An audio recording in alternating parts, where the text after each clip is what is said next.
love the show. I love you guys. Fucking, let's go Jets. Jets, Jets.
Can't all be beautiful.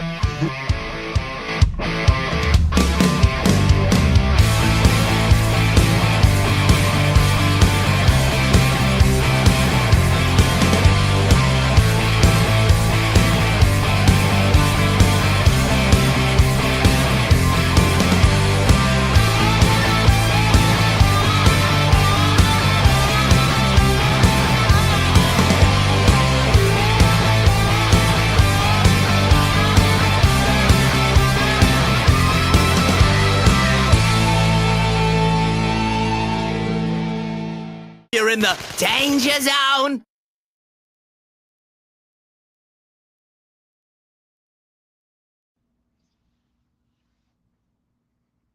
What's going on? What's going on? Dane, I don't hear you, buddy. But hey, it's a feel-good Friday. We're back. We're back in the danger zone. We got another guest tonight. We're just back to back with the guests. We got a banger tonight for you guys. Really excited about it, man. This is getting to be the time of the season, the time of the reason. The reason we're all Jets fans, we love this time because this is where we start signing them free agents. We start doling out money left and right. We start, buying the offseason or drafting the offseason. Who knows what's coming up? But either way, we're getting that much closer to it. So, as Dane is figuring out his little thing here, I just welcome in everybody. We already got people rolling in. JT was up in here first, I think. JD, wow, that's interesting. JT, JD. We got DO right over here. Dano, you good? No? All right. Dane's figuring his stuff out. But yeah, so it's gonna be a good night, guys. We got the brewskis going on. We got the koozie for the danger zone. Yeah. Moving on up in the world. But even if that's not enough, when we start talking about sad Jet stuff, I still got some liquor left. So, all right. But yeah. So as we're waiting on Dane, guys, we have a guest coming in. James Wudi. I don't know if you guys know him or not, but you should. If you don't, oh my God, Woody's the dude. But if you got any questions for him, Jets related, free agency related, I don't know. Even if you want to ask him personal stuff, you can. I can't guarantee he's going to answer it, but he might. But there he is, the guy, the man, the myth, the legend. The reason I'm wearing Carolina blue tonight because I thought of you. I thought of my guy, man. Yeah, I almost wore literally I was gonna wear a Carolina shirt. I was like, nah. We talking Jets. I still didn't want to rock Jets though. I didn't want to rock Jets. I was like, you know what? Mario Party, or Mario Kart rather. But yes, Carolina, you already know. So close to the college here. I didn't know you Tar Heel fan. No, no. I just I knew I knew that you were. Actually, you know how I linked it in my head. I knew that you were from one of the Carolinas, and then I also knew like you would. Obviously, I listen to Boy Green Daily whenever you're on there. Tuesdays and Thursdays, guys, check Wudi out. He gets on there, he spits that fire, he kills it. But I remember you making some little LeBron comments on there, and I'm like, if he ain't a LeBron guy, he's a Jordan guy. And he's from the Carolinas. I said, I guarantee he's a Tar Heel fan. And then I saw something. You might have posted something on Instagram or something one time. I'm like, that's it.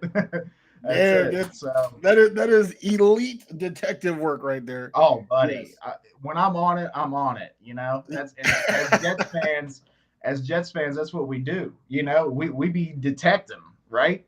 The detecting be detecting with us. So we be finding shit that don't even make sense, but somehow we make it. So, you know, but yeah, I'm with you, man. After this past season, they don't deserve me to wear them right now, but I still do from time to time, and I still got it. You know, I still got stuff all over, you know, whatever. But of course. No, it hasn't come to the point where I've taken, you know, like things down, but just to put things on, like, you know, that's like a, you know, like a physical that has to physically take place. Yeah, it's like you're diving into a pile of dog shit or something, right? Yeah, exactly that. But hey, man, this is definitely my first time doing what I'm about to do on camera. But I know, hey, we in the danger zone, so you know, when in Rome, you know, we gotta brew it up. So just wanna, absolutely. Hey. I didn't even know that. I didn't even know you drank, Wudi. But hey, you know, if you're coming in the danger zone, there's a little temptation there. That's what. Hey, you know what I'm saying? That's what I'm saying. Yeah. You know, that's the thing, dude. You relax and we just talk some ball. That's all we're about right here. So we're getting close, man. Was it next week? I think tampering period starts. So mic check.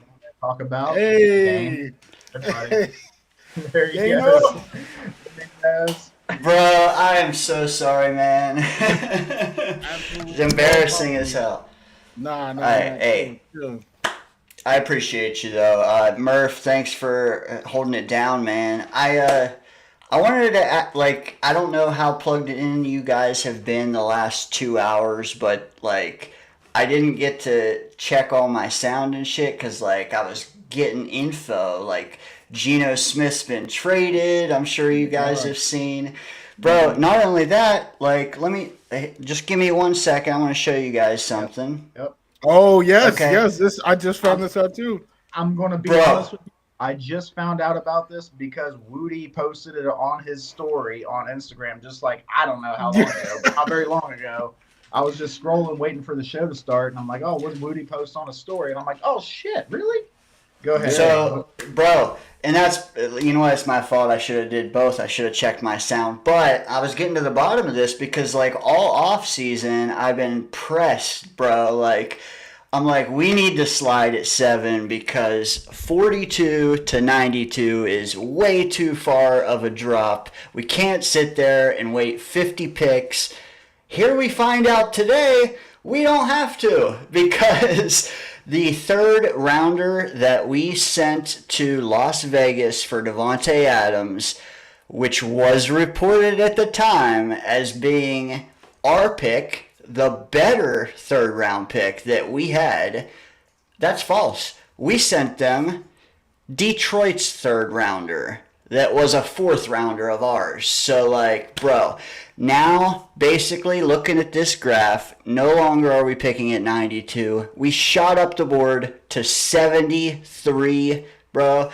First thoughts on that, guys, because that is a hell of a jump. Hey, I don't know about you guys, but that sounds like a round almost to me. Damn, what is that, 19, 26? That's almost a round. I'll take it. Hey, people give up picks to move up that high in the draft. Come on now. What do you think, Wudi? I 1000% agree. I was hyped. You know, I sent that to my group chat, and they was roasting me like, "Yo, why do you care?" You know, third round. I was like, "What do you mean?" You know, now that's 3 picks in the top 75 premium picks. And to Murph's point, right? People give up picks to move as high as we just did, just by sitting on our asses. So I think that is a huge jump and definitely reason to celebrate this Friday. Cheers to that. Hell, I'll break the liquor out for that. Oh, damn. I gotta step up. Hey, Wudi, you said it, man. I appreciate you stopping into the Danger Zone. Danger Zone is Dane and Daniel, so we both, from the bottom of our hearts, welcome you, man.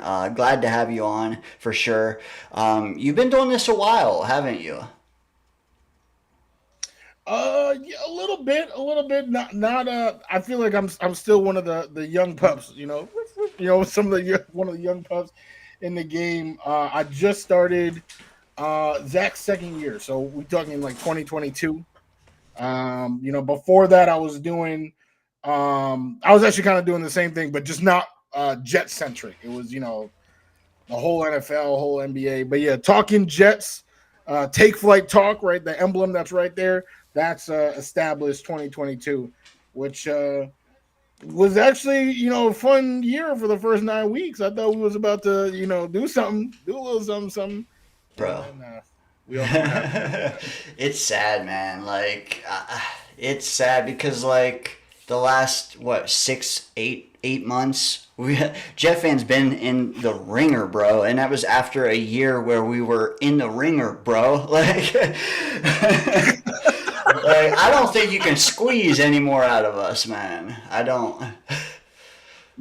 We dry as hell. That's why we hydrating. I mean, that's what I'm doing here. Because you can't squeeze me anymore. You cannot squeeze me anymore. But.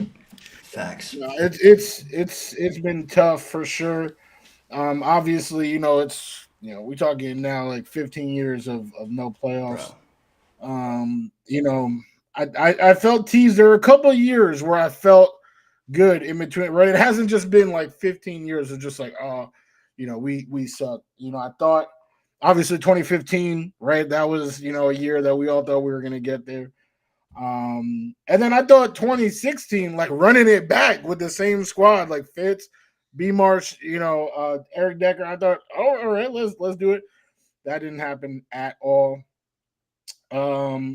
And then 2022, we were 6-3, 7-3, and it was like once people on Fox start putting the Jets in as the playoff standings, this is what it's about to be. I'm starting to get hype. And then we lose 6 straight, and haven't really been that close since. Like I know that this was 5 wins, but the season 2023 was 7 wins, but we never felt like a playoff team that year. But 2022 was like when I go on vacation and I'm going to like Myrtle Beach. I live in West Virginia, so that's like a 45-minute flight. So it's like the plane ascending. Like, hey, you can take your seatbelt off now, and then it's like, oh, put it back on. We're going back down, guys. Like that was 2022. It was like, hell yeah. Oh no, we're going back down. But yeah, that was disappointing. But God, we're so used to it at this point. I got a kid, and he ain't young. He's 9. He don't know nothing about no Jets playoffs. He hasn't even still. I mean, he'll do the Jets chant for me and stuff. There he is. Yep. Yeah. Hey, but he don't know nothing about the Jets playoffs. He might do the Jets chant for me here and there, but I'm about to be like, you know what? Maybe you should be a fan of a different team. Bro. Well, you see, oh my God. You kind of said it, Woody, too. You're like, they gave you hope at times. Like they gaslit us. Like for 14. If 15 years ago you told us this would happen, I don't think any of us would have stuck around. But, like, you get those nuggets through the years that it's like, oh, we're going in the right direction. New regime. Well, hey. Okay, so here's a good question. Where have you learned as an adult Jet fan to, like, temper what this offseason is presenting to you? A new regime, a guy that we don't know how high his ceiling is at the helm, a guy we don't know how low his floor is at general manager. What have you learned from the past to approach this off season this season with like less optimism? Like, where are you at there? Did you learn some stuff, or are you just hype? Come on, like, talk to me. Yeah, no, I'm definitely not hype, but I try not to be like, the biggest negative Nancy on earth because, no one's going to listen if I'm just crying the whole time. Boo, boo, boo. But it's a perfect question, Dane, because I think history is the best way to look at this current situation. I mean, for yet another time, we got a DC first time head coach, first time GM pairing. We just wash, rinse, repeat. Like I literally can't believe it. I can't believe it. The number of people that were, hyped for AG, I understand. He's a former Jet. So like as a person, right? Like personally, it definitely means something different. Like, oh, one of our own. But yeah, right, yeah. Like, oh, damn, sorcery over there. But yeah, the old hat around here. Yeah, you said sorcery. The personal connection, I respect that. But if we're like expecting different results, they always say Einstein said the definition of insanity. I think the rest of that, and that's what we keep doing is the same thing over and over, expecting different results. So personally, I'm not hyped at all. Like I'm actually almost like dead inside. Just doing these, talking about the team, acting like my smile isn't completely upside down. It's hard not to look at the 2026 quarterback class.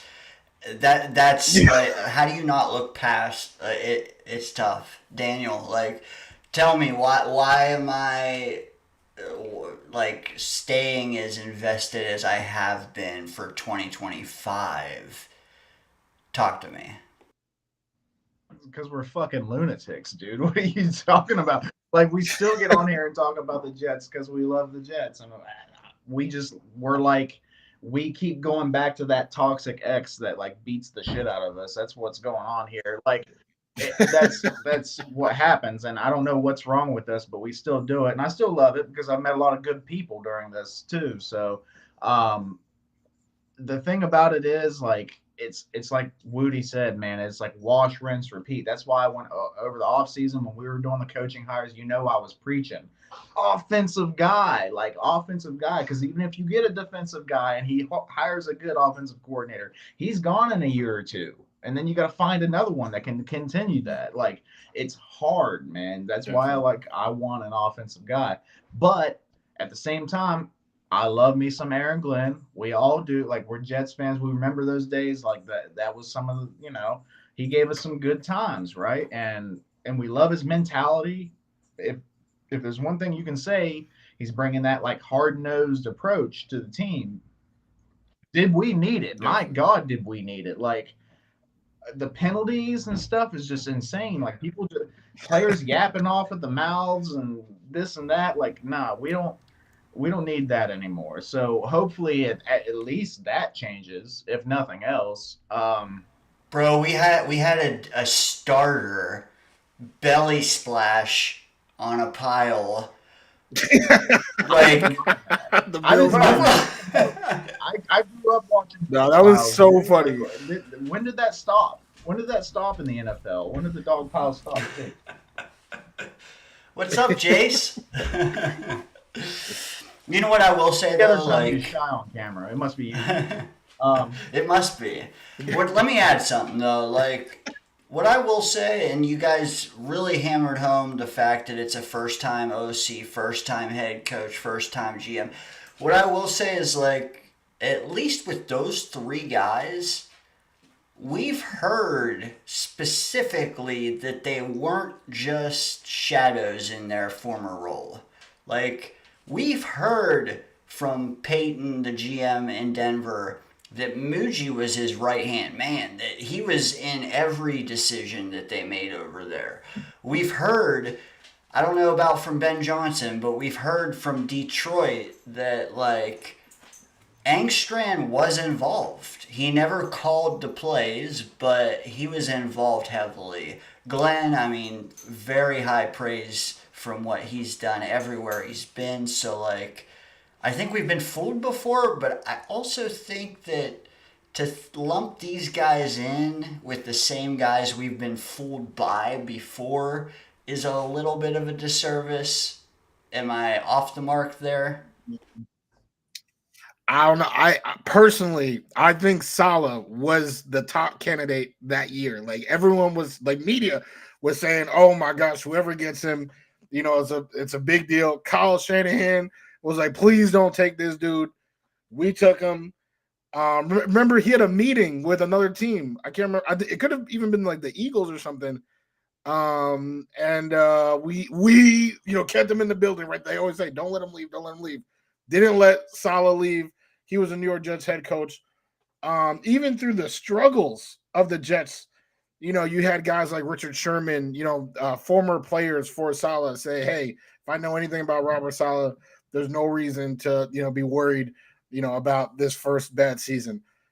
Next season, I wouldn't be worried about these 2 seasons." I think, and Joe Douglas got his flowers as well from the Eagles organization. Howie Roseman, who, in my opinion, could be the best GM in football right now. Like what he's doing over there, he's consistently turning water into wine every year. And Joe Douglas was his boy, so I would say maybe not. Right, I don't remember that type of love for like Todd Bowles, but Salah definitely. Everyone was. I feel like him and AG, like coming in, the reputation was pretty much the same in my opinion. Yeah, the Todd Bowles thing. I remember when we hired him, I was like, "Who? What?" Like, who? And then they always mention, Bruce Arians whenever the Todd Bowles hire happened. You know what I mean? Yeah. And it was like, oh, I see what happened Yeah. here. Like it was the same. Like it's the same as like what happened with a he who must not be bug-eyed named. It's the same thing. Like the right guy made a call and said, "Hey, this dude's legit," and Woody was like, "All right, let's do it," Exactly. because you've won a Super Bowl and I haven't. Um, yeah, I don't know. We've brought guys in that had good resumes before. I don't want to shit on Aaron Glenn's resume. I don't want to shit on his character, who he is. Like, he's saying all the right thing. I like him. You know what I mean? Like I like him when he speaks. It draws me in. I feel like he has potential, to do it. The thing is you got to have an offense in today's NFL. That's my big thing. You got to have an offensive coordinator and a quarterback Please. to be able to do it. And right now, I don't know if we have either. So I don't know. So Woody, getting to that, the quarterback. What are we doing? What do you want? What did? First of all, you can maybe just quickly touch on like the Aaron Rodgers thing. Do you think that was a stupid ass move? And then maybe, regardless, we're in the situation. What do we do from here? Got you. Yes. That's actually a good way to frame it, because my answer is like the same the whole way. Like after this atrocity, what happened? It was like, you know what? They need a head coach, right? Clean house, do all that, right? Because they already fired them during the season, so we knew that part. But moving forward, I wanted to draft a new QB, have him sit under Aaron, and give Aaron one more shot with Devontae and Garrett, like a full season of that. Brees Hall out the backfield. Lazard's goofy ass, he catches touchdowns. He drops anywhere else on the field. He dropping the ball. But in the red zone, he's been pretty clutch. And kind of just run it back with that trio, that running back, and have the heir apparent sit under Aaron, much like Jordan Love did for Aaron Rodgers, right? I know Jordan Travis exists. That's not me ignoring Travis. You just don't know, right? You don't know. So at worst, right, the worst case scenario, or actually no, let me say the best case, right, is that iron sharpens iron between this new guy and Travis, and now you pick the best. If they both end up being great, Well, that's what the Patriots have, right? Drake May is a really good QB, and it looks like Joe Milton's also a really good QB. No. They not mad. They not mad. Now they just have peace of mind knowing that if something happens to Drake May, they got Joe Milton there. So I think that's the situation I wanted the Jets to be set up when it's a win now move, but also very clearly looks to the future. They said F that and got rid of Aaron. So now I'm still trying to do that, though. I'm still trying to do that. I want to draft the heir apparent. If now you're sitting under Tyrod, that's obviously not nearly as sexy as sitting under Aaron. And I mean sexy in like name value, not like looks, you know. But you know, sitting under Tyrod. Hey, Tyrod's a handsome fella, man. I'll give him that. hey, he dresses nice. He's a sharp dresser. He's a sharp dresser. Wow, he got too hot. The lights went out. Wudi is too electric. He knocked lights out. Bro, you know what I think of though? I think of Hendon Hooker. Like they have no plans of using him, but damn, was his name involved in trades and shit all off season just because he looked good in the preseason. Why don't we have a franchise guy and a Hendon Hooker that we can? Yeah, I see what you're saying. That 100%. I mean, and like that's what good teams do. I know the Patriots are a straight ass, and that was the example I used. But I love the example that you used because the Lions, yes, that's what I'm saying. That's what good teams do. So that's what I was trying to set up, like a little QB factory. I would still draft someone and have them sit under Tyrod.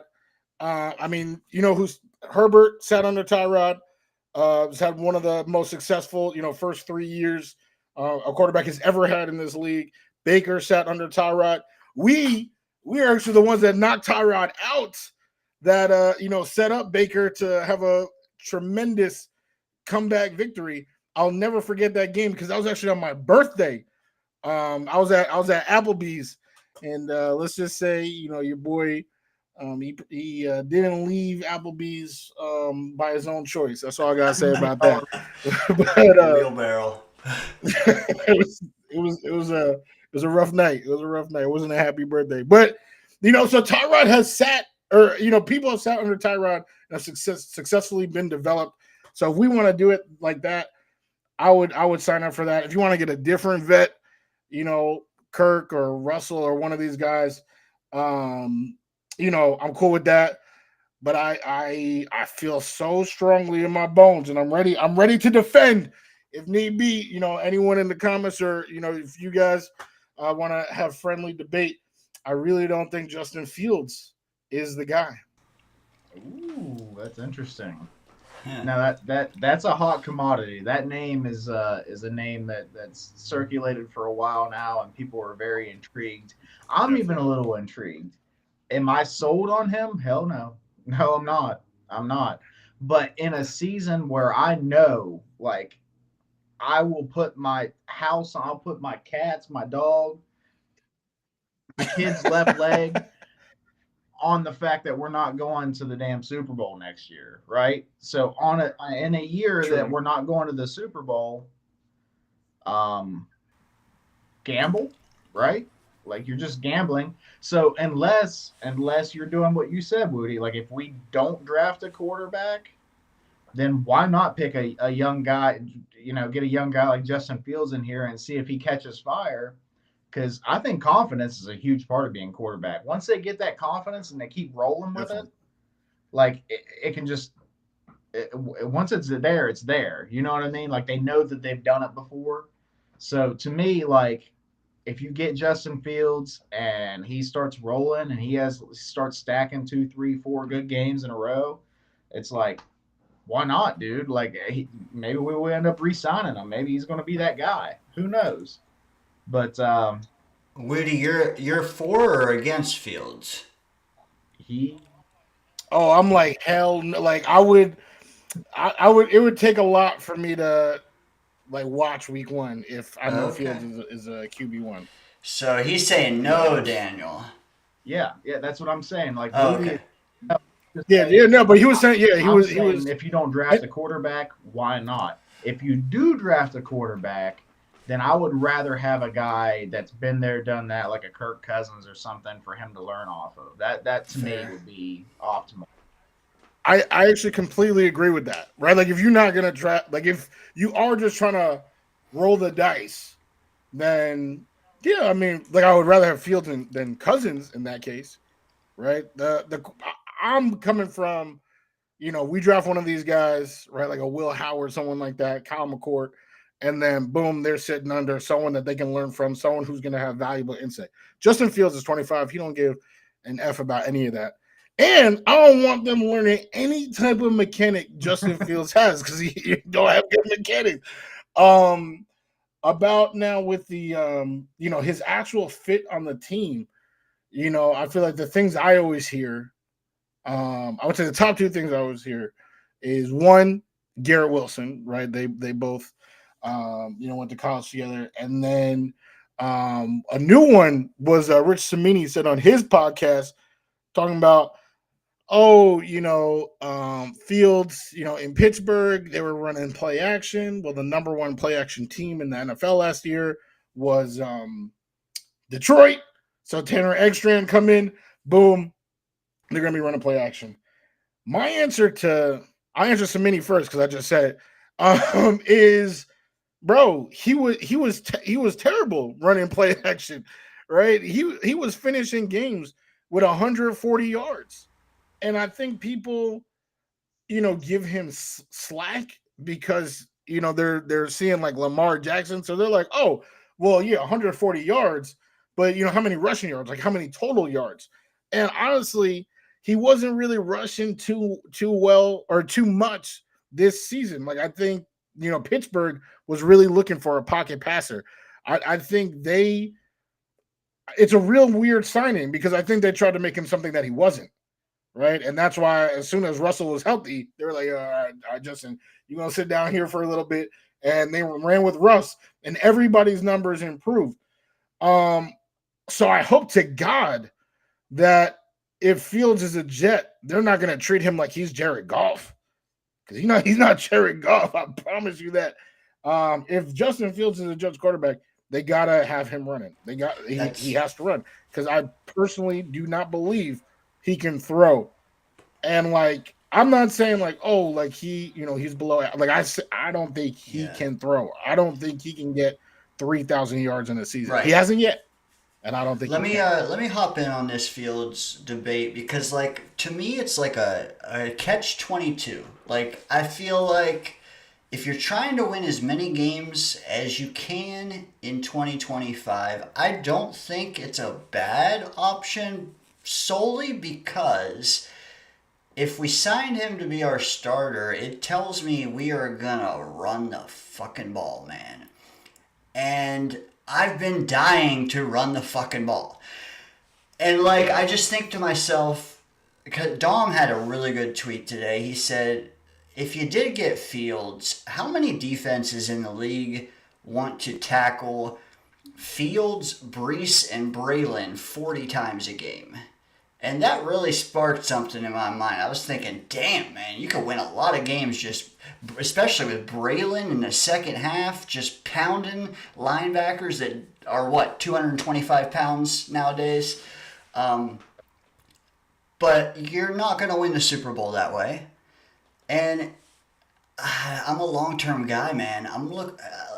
Not that I want to tank. Don't get me wrong. I don't want to tank. But, like, what's the point of doing what Pittsburgh did last year, where you go 9-8 and you go one and done? Like, so if you don't have a guy that can get you to the Super Bowl, you don't have a guy. And also, I don't think that Fields is going to be such a deal that it's going to be worth it just to burn a year on him. I honestly, I could see him getting 15 to 20. And I don't think he wants to do a rental either. I think he wants 2 or 3 years. So, like, I'm not going to throw him $50 million to rent him this year. And also, like, it would be nice to win some games. Don't get me wrong, go 500. But I also think that there are other guys around out there in the draft, free agency, on the trade market that can get you 500. So long story short, unless it's cheap and he really needs a place to sit his ass, or start, I guess, whatever. Come in and compete with Tyrod. But like I said, I'm not paying you out the ass. And if you do come in, you're not throwing it 40 times a game. You're just coming in to run the ball, get our run game going, get our O-line gelled, and you're also going to give it to our dink and dunk expert, Garrett Wilson, 100 times because he's a short to intermediate guy. I think Fields can hit that, unlike Zach Wilson. It's not like Garrett wins over the top. Then we might need an accurate passer. But placate Garrett for a year, get our running backs going, see what we got in Brees. Who the fuck knows right now? See what we got in Brees. See what we got in Braylon. Dude, I love Isaiah Davis. Get a right tackle, and then Fields, you can go. That's where I'm at with it. Yeah. So my thing is, definitely love our running backs. Just want to shout that out. That's my favorite room of the team right now. The running backs. Dane's going to have a little something on running back later. I'm gonna warn you right now. You're gonna see how he feels about that. I'm just okay. So you brought up, and I know you love to bring up money, Dane. You love to talk about cap, financials, future, and that's how our guy Dane is here. He brought up money. I'm gonna put it right now. You're not paying him more than you are Tyrod, because I'm not convinced that he's better than Tyrod. He might be, but he's a wild card. Like I think that you don't pay him more than Tyrod. Moving on from Justin Fields, because who knows with that. Wudi, I wanted to get your thoughts because we've talked about drafting a quarterback, and a lot of people are saying, "Oh, maybe you should probably wait till next year," right? What do you think, Wudi? Do you think that there's anybody worth drafting this year? Is there guys that you have your eye on? Is there, should we trade up for Cam Ward, or should we wait to the fourth round and pick a Will Howard? What are you thinking, buddy? I do think it is worth drafting one of these guys this year. You could wait till next year. I know Arch is leading a class of QBs that people are saying is one for the ages. So that's definitely possible. So the Zach Wilson and Justin Fields draft, but go ahead.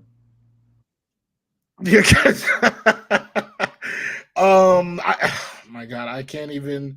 Don't even get me started about how badly I did not want to draft a quarterback that year. But Team Sam till I die. This year, I think you can, and I think it's important, especially for Garrett. I mean, those guys, the 2022 draft class. And I think that's a big reason why, a lot of us are still holding on. Despite the despair, everything of last year, I think a lot of people, you ask them who their favorite Jet is, it's one of those guys. It's Garrett, it's Sauce, it's Brees, or Jermaine has been awesome on social media. One of the few Jets to improve his stock using social media, right? Jermaine Johnson. So I feel like you gotta give them something to hold on to. If this is just another year of like 5-6 wins, didn't draft a quarterback, went with Fields, and we just running, just doing nothing. I mean, maybe Garrett's like, cool, that was cool playing with Fields. I don't think he cares that much.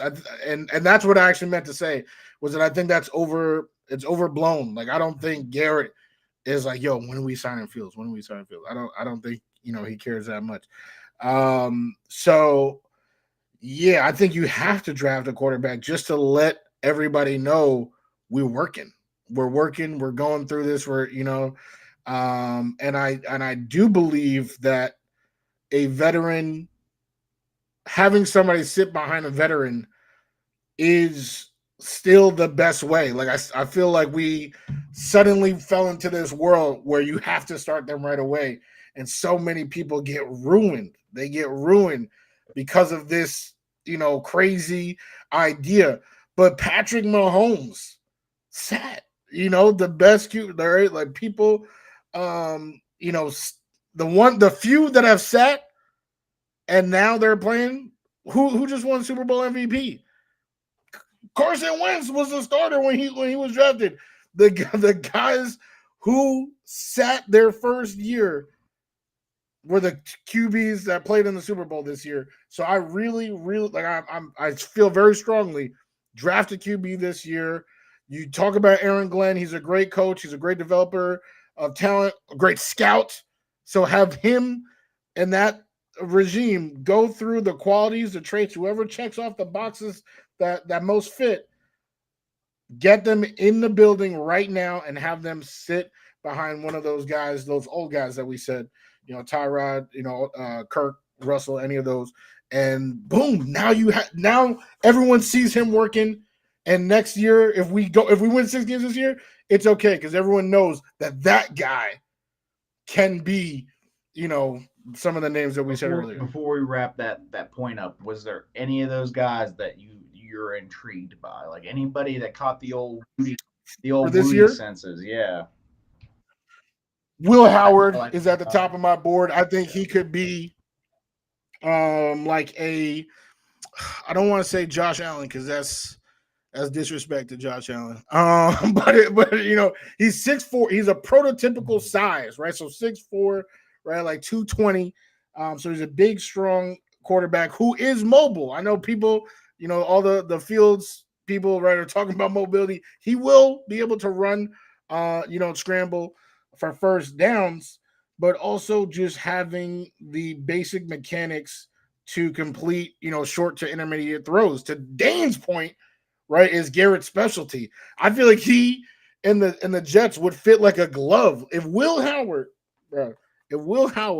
sits behind Tyrod or one of those old QBs this year, do you know how excited I'll be? Do you know what would happen next year? Now they give him the reins and he's out here scrambling for first downs. He's comfortable with the offense, finding Garrett.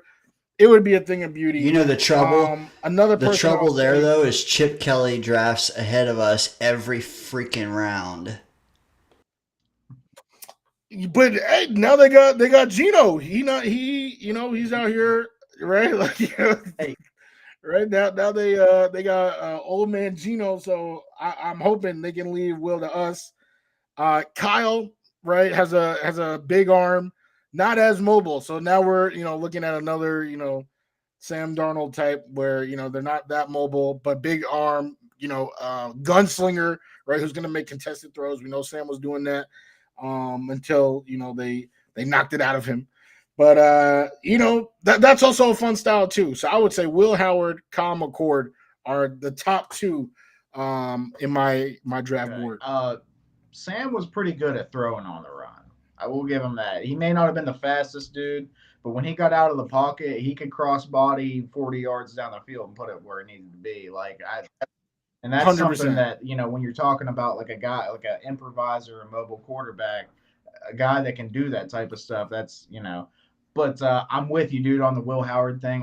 One thing that I think is underrated that I put a lot of stock into is whenever a guy plays in multiple systems in college.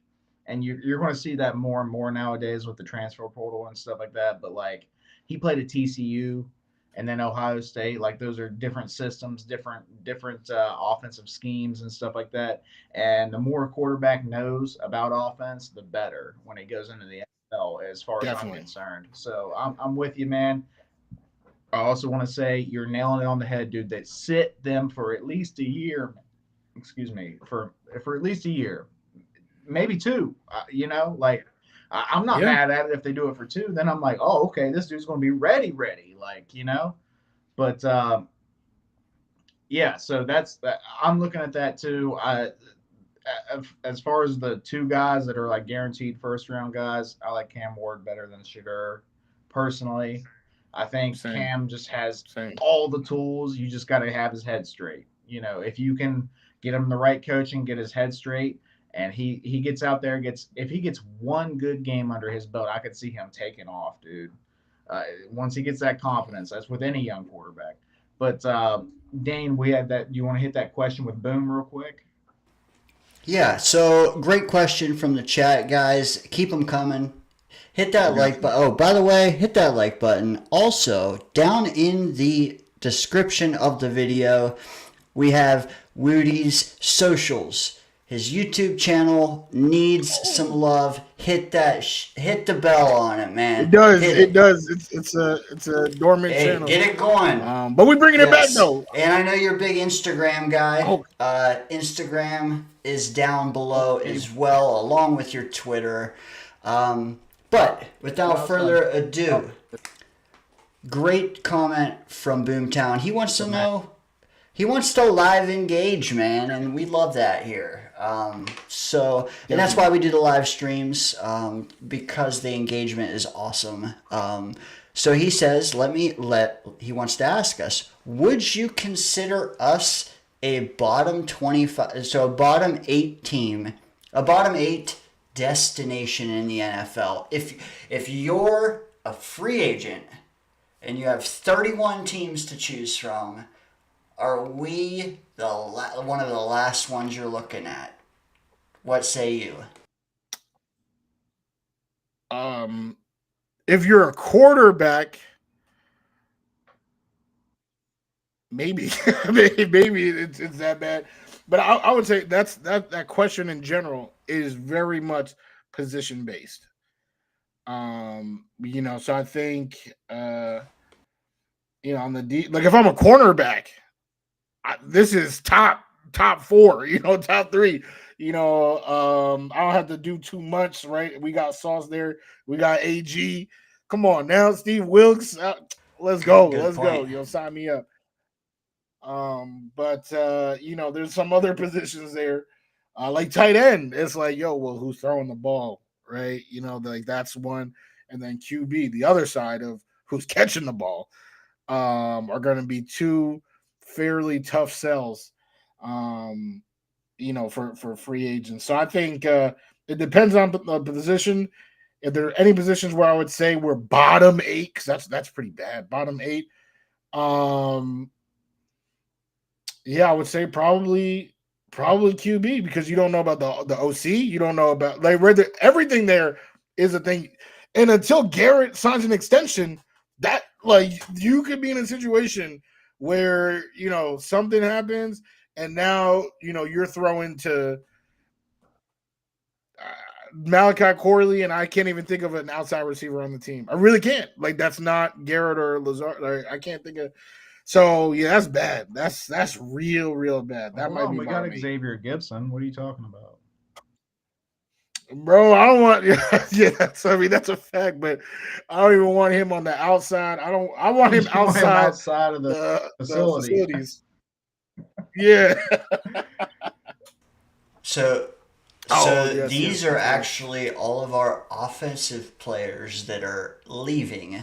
Let me ask this. So, Boomtown, hopefully that status. I think that was a great answer, by the way. I don't know if it's position based. It's definitely side of the ball based, because I think anyone on defense wouldn't have us as bottom 8.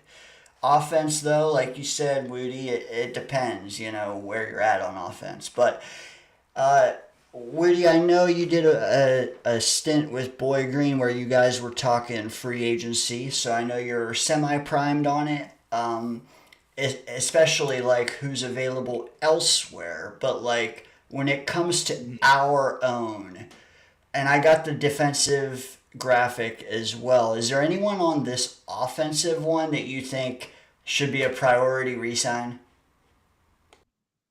100%. And I didn't. It wasn't until 2 days ago when I saw the update by Mike Garafolo. Morgan Moses, he is healthy right now in March. Bring him into the facility right now. That's the first call I'm making. Morgan Moses right now. Come on now. Right, Come on now. This would be. When was the last time we had a competent starting 5, all healthy, in March? In March of that season.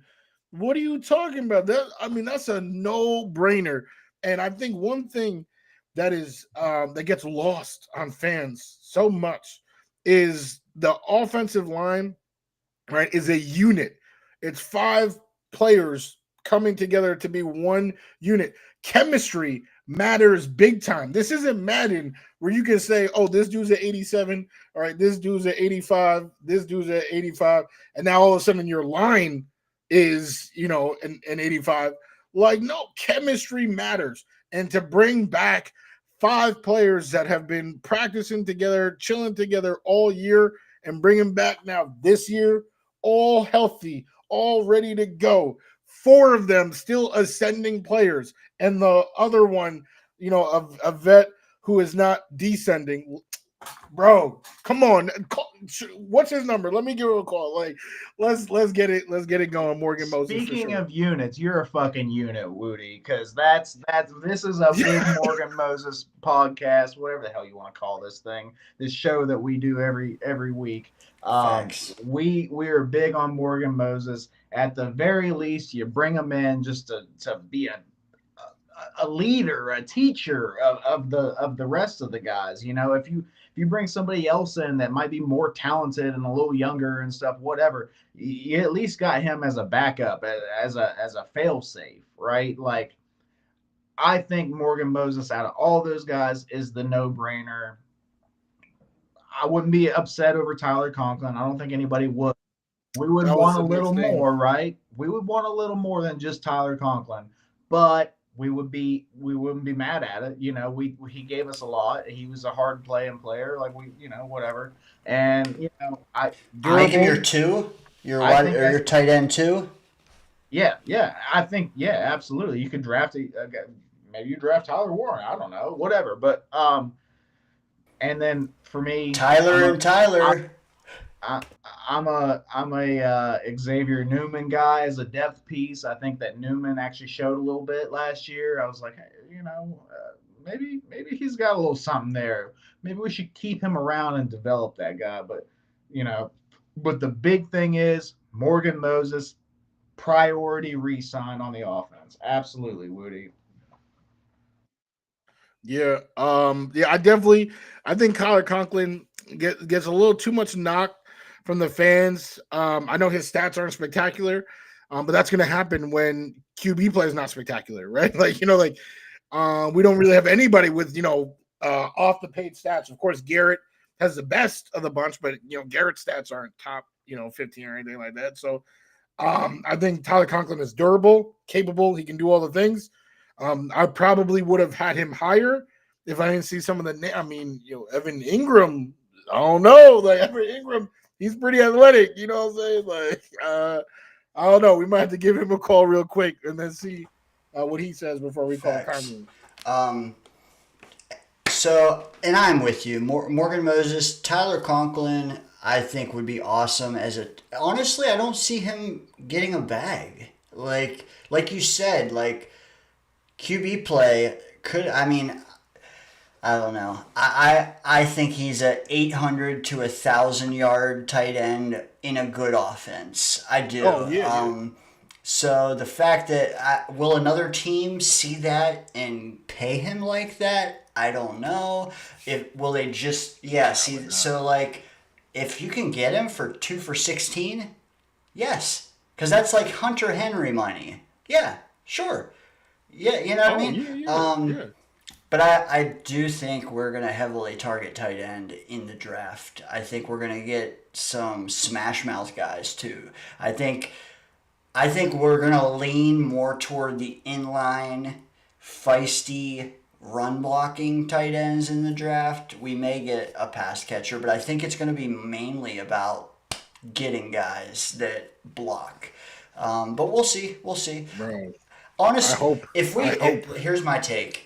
If we do take Tyler Warren, whether it be at 7 or 9 or 11 or 12, I think they double dip. I really do. Like, what I'm trying to say is I think they take a tight end on day 3 regardless, whether we take Warren in the first round or not. I still think that, like, Jackson Dawes is insane, man. If you can get the guy, oh my God, take him. Even if you got to take him in the 4th, take him. But also, like, who's in our tight end room right now? Jeremy Ruckert. Yabo is a free agent too. Yeah. Yeah. But moving on, I got the defensive list here. Let me make it a little larger. Same question applies. Anyone priority resign, and obviously factoring in the cost. Yeah, we're gonna be here a little bit of time. Obviously the number one player that we're looking at right now is DJ Reed, but he's Hassan not coming Reddick. back. Oh, Are you So sure you it's just not gotta Leaky Fotu? Hassan Reddick. yeah, yes, definitely sure about that. About both of those names. Reddick, oh my god, did he ruin himself bad. Yeah, DJ Reed, just let him do his thing, probably go back to the Niners, join back up with Salah, who knows. But Jamie Sherwood obviously deserves a call. You gotta hope or beg or pray or whatever you need to do to get a discount from him. The reports that they've been saying, 10, 12 mil per year. Come on now. Come on now. I understand he's coming off a season where he led the league actually in solo tackles. But just on that show with Boy Green, I want to say it was either real quick. Say again? So Jamie Sherwood, he also led the league in missed tackles. I just wanted to put that out there. Not a lot of people. That's an underrated fact. I did not know that. I didn't either until I looked it up like last week. I was like, "What?" I swear I looked it up 3 times just to make sure I wasn't like using Google. Like I'm 33 now, so technology isn't as easy as it used to be. I feel And you. no, he led the league in missed tackles as well as total tackles. So yeah, continue, Woody. Well, that's a crazy stat. So that actually like obviously leads into my point. Like I think people are way too quick to crown him. Right? They see 25 led the league in solo tackles, and boom, now what? Well, he's Fred Warner. Wherever we got Ray Lewis over here. What are you talking about? Like, I think he just, had a opportune season. I'm not saying he's bad. But he is not. He is not a 10 plus mil per year player. But I would gladly take him at 7. 7. We gave Quincy. Ray Quincy had that 3 years, 7 mil, I believe. And he had not done too much, and then boom, on that deal, he became an all-pro. If you can make that happen with Jamie and Sherwood, that would be huge, right? So 6 to 8, that original range that they were saying before, 6 to 8. Stay there, Jamie. Stay there. No, wait, no, stay right there, and let's make this happen. But if he's talking about 10, 12, the Patriots, they say, might get him. You know what? Let Kraft, spend 15 mil on Jamie and Sherwood. Brees just gonna stiff arm him anyway. So let's do that. I think Tony Adams, sorry, Tony Adams, and Jalen Mills both deserve to have a conversation with this new regime. I know safety, hasn't really been too much of a staple in Salah's scheme. I still don't even know if we know what this new defense will be. Like, is it 3-4? Is it 4-3? Like, I don't even think we know the basics like that, let alone to know what the positional roles will be. But based on what I've seen from Tony and Jalen in their careers, right, you got the one young guy who has proven to do, he can do everything. He can't do, he's not elite at anything, but he's solid at everything, right? And I think for a new coach, that's a very valuable person to have because you can plug him in wherever you need. And then Jalen Mills is kind of like that, but older, veteran, nice voice in the locker room to have. So I would say those 3 are definitely getting calls. Say it again. Are you chucking Chuck Clark? Chuck, vet minimum. Yeah, I guess. There's no disrespect to Chuck. I think the hype that came. I mean, unfortunately, you got hurt, right? So I'm not even trying to. I still feel bad about Carl Lawson. Who came in here with the world of hype and then just kept getting hurt. So there's no shame in that. But moving forward, trying to build what they're trying to build, You know, I need this drought to end. You know, Murph was saying before, you know, his son Jace doesn't know nothing about winning, Jets winning, right? Doesn't know nothing about watching the Jets past week 17, right? My son, right, he's 4.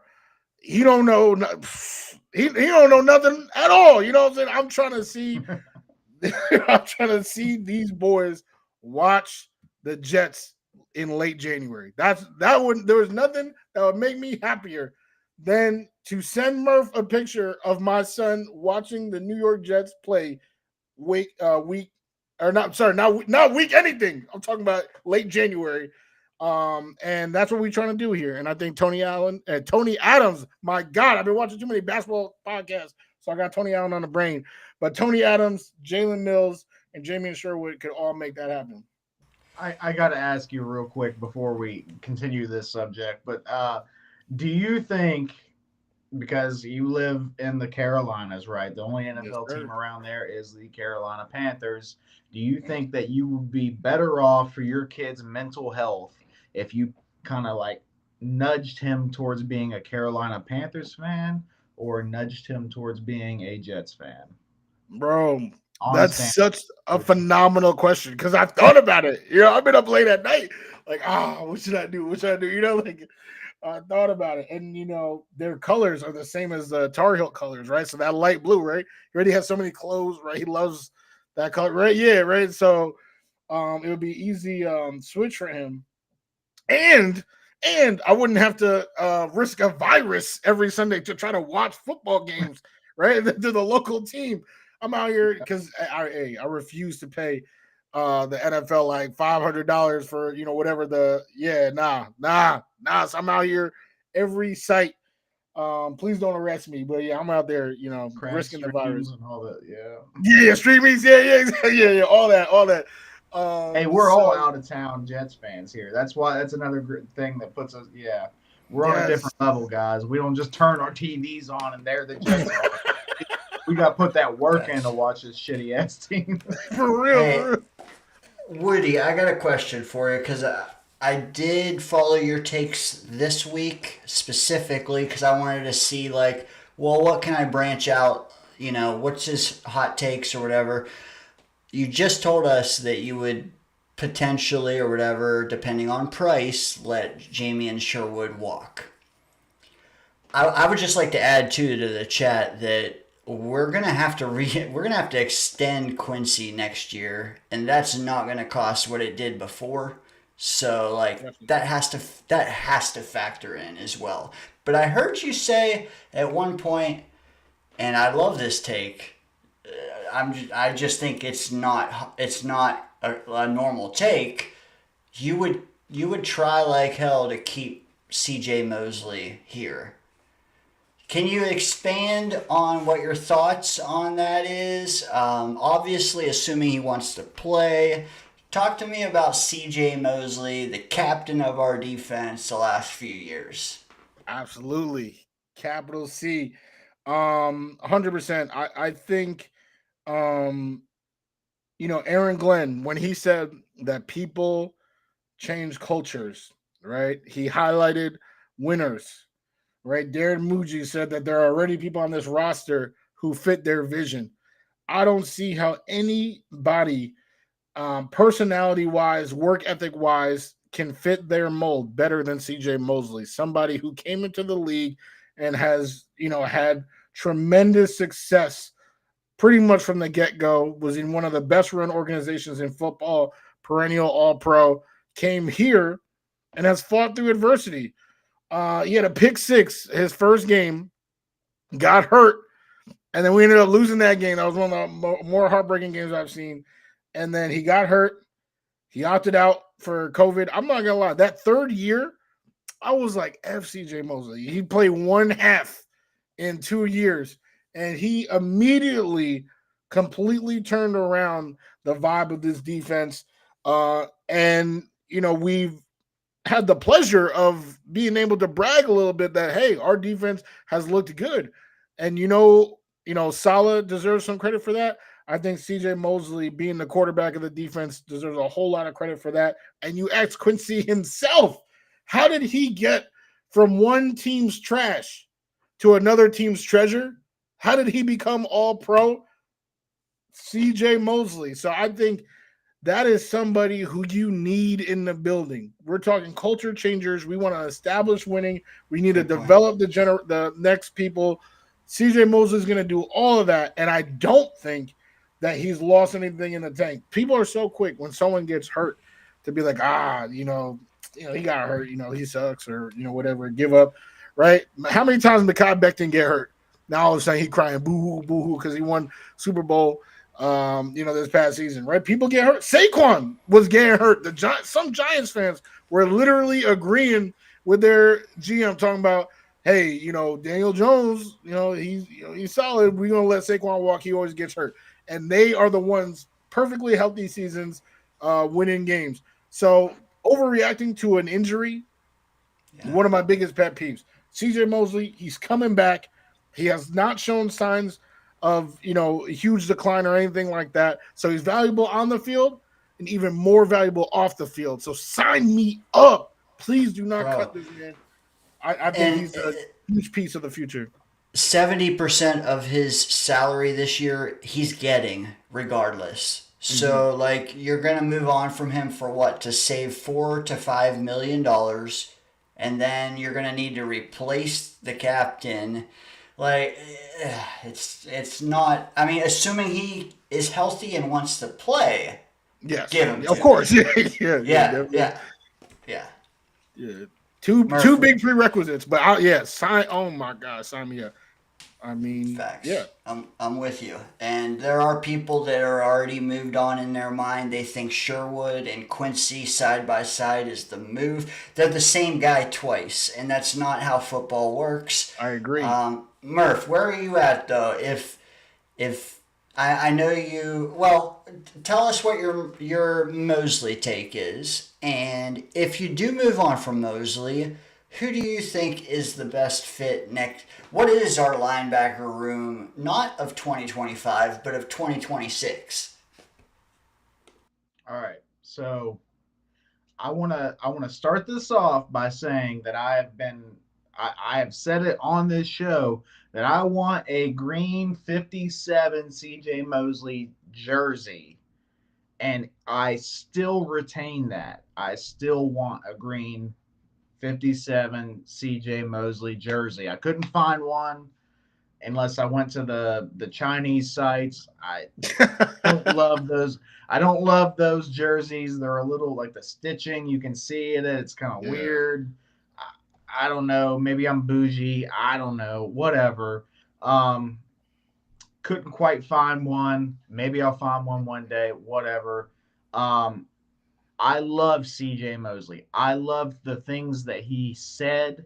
He said, I want to be part of the turnaround of this franchise. I want to help this franchise turn around. I love that, right? And I'm always in my heart going to appreciate CJ Mosley. With that being said, my prediction is that CJ Mosley is cooked this coming year, and it's a bad idea if you consider him to be your starting linebacker.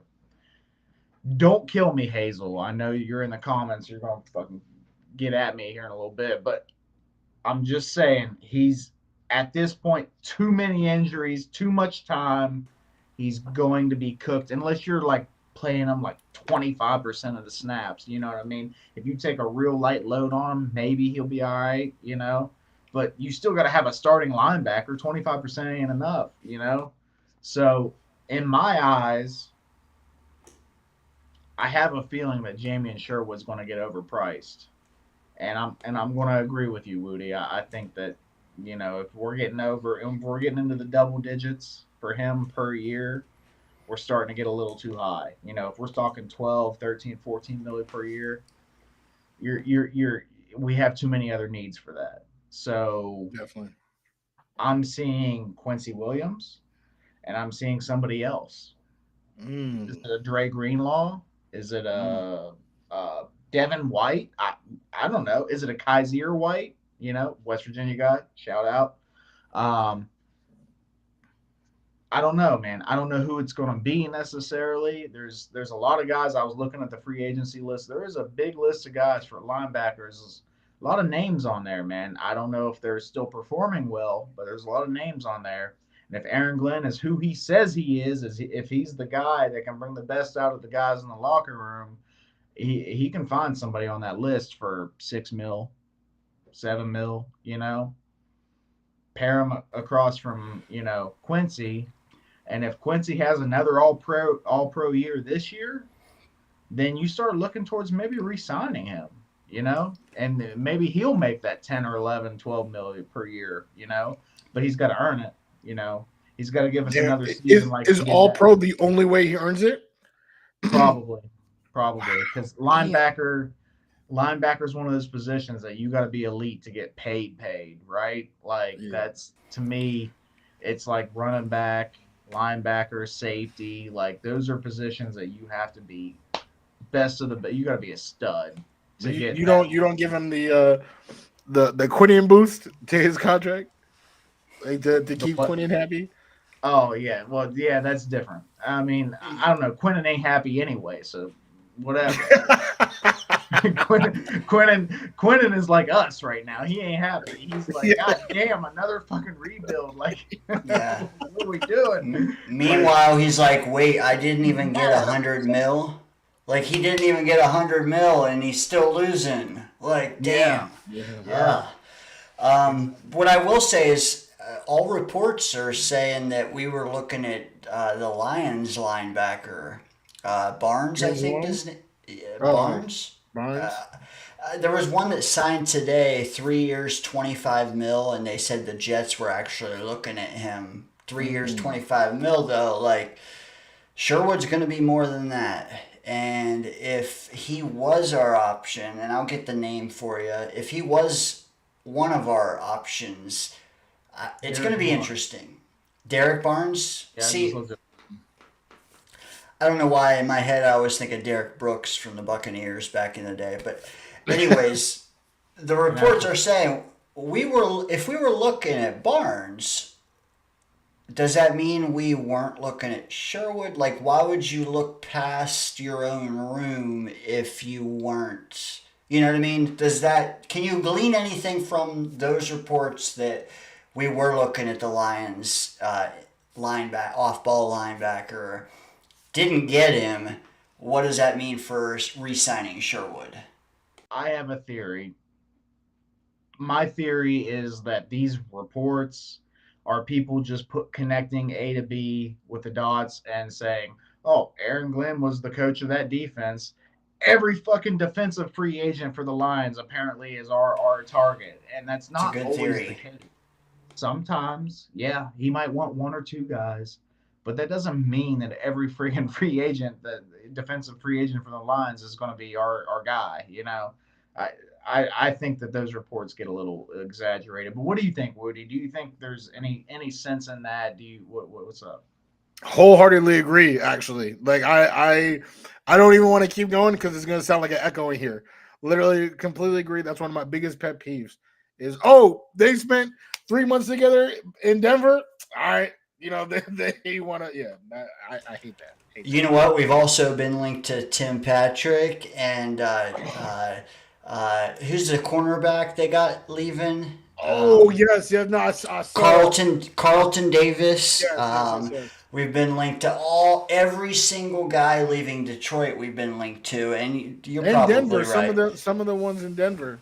Facts. It's just dot connecting 101 is all it is. And I don't even think with a new regime that anyone has any sources right now. Could I be wrong? Yes, but like they're lower level if they are, because their reporters haven't even been in the building. How can they establish these sources when they haven't even been in the building?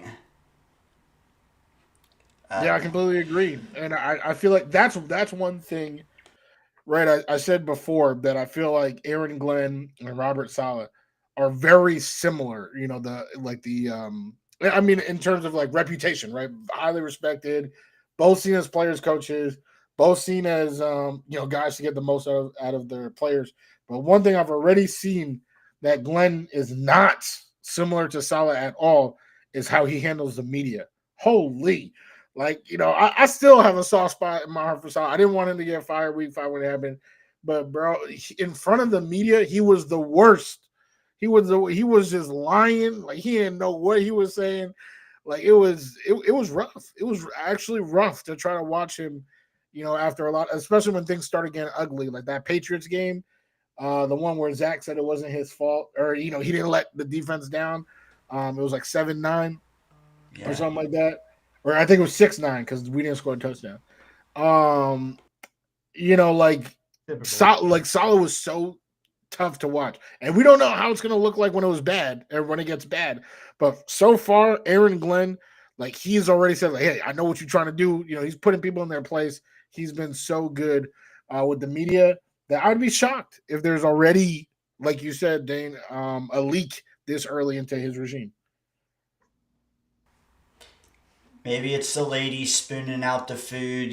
She's got all these personnel, moves that are coming across her mystery meat. Yeah, everybody's talking free agency moves, draft hype, and everything right in front of the lunch lady. Yep.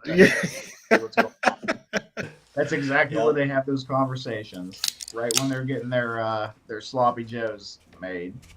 Man, well, cheers to that, yeah. Cheers. You know what? It's just like, and it's sad because so many yuppies just yuck it up. Like the Rossini.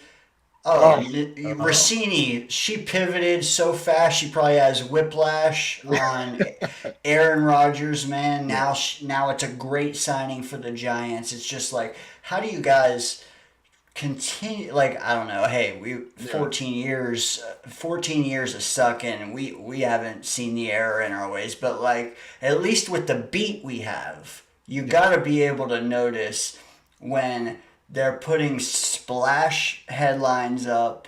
Like, I mean, that's the first thing I'm looking for when I see like an outlandish statement is not what the article says, yes, but also where they came to that conclusion from. Like, that's the thing. You got to thoroughly vet, like, is this just a guy like trying to get an article, or is this legit? And not enough people do that, I guess I'm trying to say. And I think you guys know that, but like it's frustrating because you see what goes viral, and it's never things going viral that should go viral. Yeah. I can't lie. It's definitely super annoying. I see Boomtown ask another phenomenal question. Bringing the heat with these questions.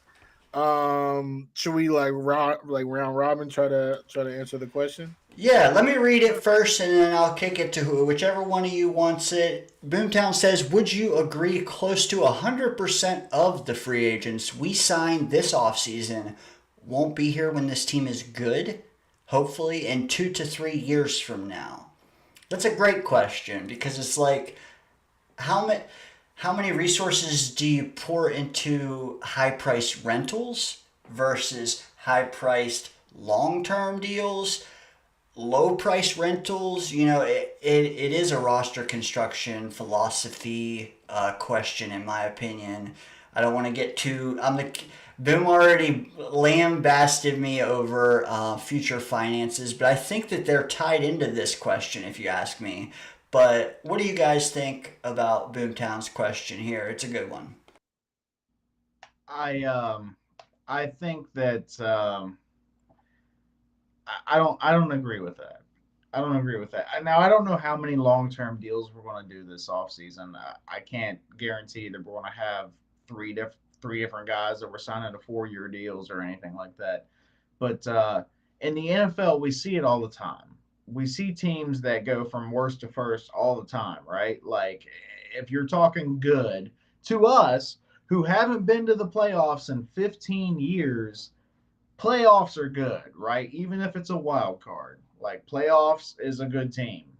So, I don't expect us to make the playoffs this year, but the following year, it could happen. It could very well happen. If Aaron Glenn is who we hope he is, it could happen. So all you need is a 2-year deal for that. And I think that 75% of the contracts we're going to sign are going to be at least 2 years, right? In free agency. So if we sign 8 free agents, I would say 6 of them will be at least 2 years, you know? So I don't agree with that at all. To me, there will be guys there that will be here when the team is quote unquote good. But the problem is will the team ever be quote unquote good? Wudi? I gotta wholeheartedly agree. Again, me and Murph, we a lockstep. Yeah, I gotta disagree. I feel like if we assume that this rebuild is going to be successful, it can't be successful if this statement is true. What do you mean? The free agents we signed have to catalyze the change that we're hoping to see. So that would be like a real big problem. That people we sign now are not even on the team 2 years later. I also think there are a few positions, I'll name 3 of them right now, that we desperately need like a core person, like not a Band-Aid. Like, for years we've been putting Band-Aids, and we now need somebody as a core person. Defensive tackle is one of them, right? We just keep putting Band-Aids next to Quinn. If we just put a stud there, then we wouldn't have to worry about it. Cornerback is another. Right now that we had DJ Reed, right? Sauce and DJ Reed, phenomenal duo. Now who's the next for the duo? And then wide receiver, right? We said Garrett, and we making jokes talking about people that we hope we never see again. So I think for the free agents, right? You can't solve all your problems in the draft. It's just not. You just don't have the amount of premium picks. Turns out we have 3. We found out we had 3, but you don't have that amount of picks. So for the free agents, you gotta be able to hit. You gotta hit on enough of them where we're not offloading them in 2 years. If we've offloaded one in 2 years, I'm hoping that it's because we signed a vet now to help coach up the young guys who now is no longer, 2 years later is not good. But any other scenario, that's a bad signing to me. Yeah. You know what? I'm with you guys to an extent. It depends on how you go about this free agency period. Like, the first wave, I'm not targeting priority wide receivers and priority edge rush. Like, what we can afford in those position groups, that's going to be a 1-year deal. Me, I want to go and get a good safety for my dollar. Like, I think my dollar goes further at safety and at tight end, and I don't know, maybe what's another one? DTs aren't really that expensive. Like a good DT, yeah. You can get a 3-year deal on a DT for our budget, and then I would hit, when it comes to wide receiver, cornerback, like the pricey spots, I would hit second wave of free agency. You might be able to get a 2 or 3 year deal, or you just get a shorter splash. But I'm supplementing that wide receiver DB with the draft. Like, you can go, it's all about return of investment, I think. I don't think you're going to get a great ROI on a wide receiver on this 2025 team. So I would rather that be a draft pick, and I'd rather the safety. Look, Tutu Atwell just got $10 million guaranteed, and he's wide receiver 4 on the Rams. You could take that $10 million, bro. You could take that $10 million and get a great safety. So why are you going to pay a wide receiver who either won't be here, like Boom's saying, or you're going to pay out the ass for to have when we suck? What's the point? So take the 10 mil guaranteed, give it to, like, recruit a safety in that will stay, and then you take a Tet McMillan in the draft, or you know what I'm saying? Like, bro, you speaking about language. That's the formula, though. You don't go and buy Tet McMillan and then draft Malachi Starks. You pay the Malachi Starks in free agency, and you draft the Tet McMillan. Yeah. Why can't like we that. get Javon Holland?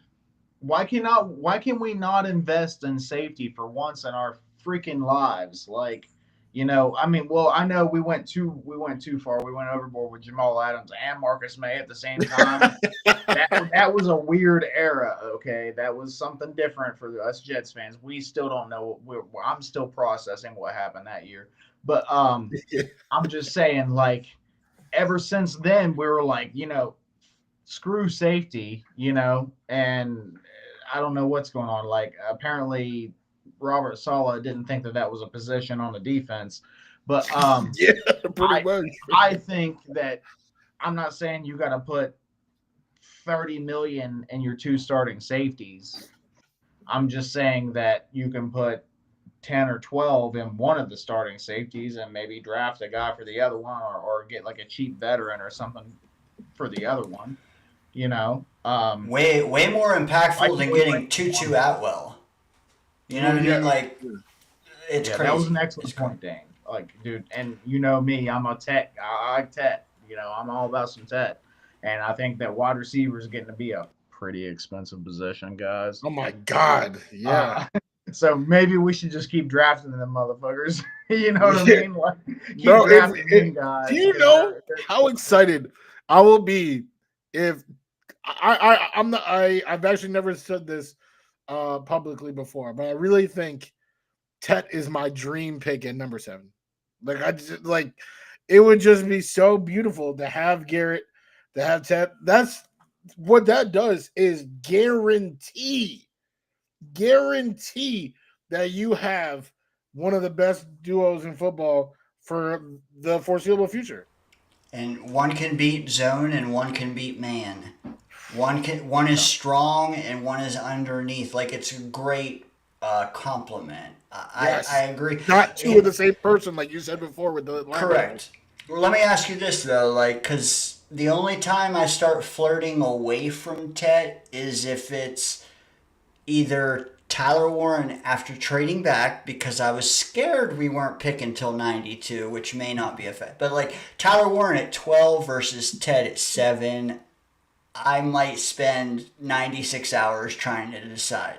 But when it comes to 7, Tet, I'm with Tet. But then I hear Mason Graham and what he can provide with the literally just crushing the A gap. If both are there, or all 3 guys are there, is Tet still your number 1? Where are you at there? Great question. I got a 1A, B, and C, which it sounds like you also have a 1A, B, and C, but our we have one difference. And maybe I'm wrong. Maybe I'm so fatigued from Brock Bowers, because I was they were calling people Bowers boys. Like, I'm not gonna lie, I was hyped on Bowers. I was like, we should get him. We should get him. And then he proceeds to have one of the best seasons. I mean, that might be the best rookie tight end season of all time, but one of the best seasons in general last year. From a receiving standpoint, yes. Yes. So so Brock was phenomenal. I'm not like, are they saying like, is that what they're saying? That Tyler's better than Brock? Like, if that's see, that's what I'm saying. If they're not saying that, yeah. Honestly, I think they're 2 different guys. Like, Bowers is more like the receiving threat that can sometimes block for you, and you saw that, man. The dude got like 150 targets. I mean, they shipped Devontae away and literally funneled everything through him, and a lot of it was dink and dunk. But don't get me wrong, he did have some splash plays over the top. Like, I give him credit, but I also think, like, let's see another vertical threat on that team. Is he still going to have what he did? I don't know. But true. Tyler Warren, though, is like a right tackle that can catch.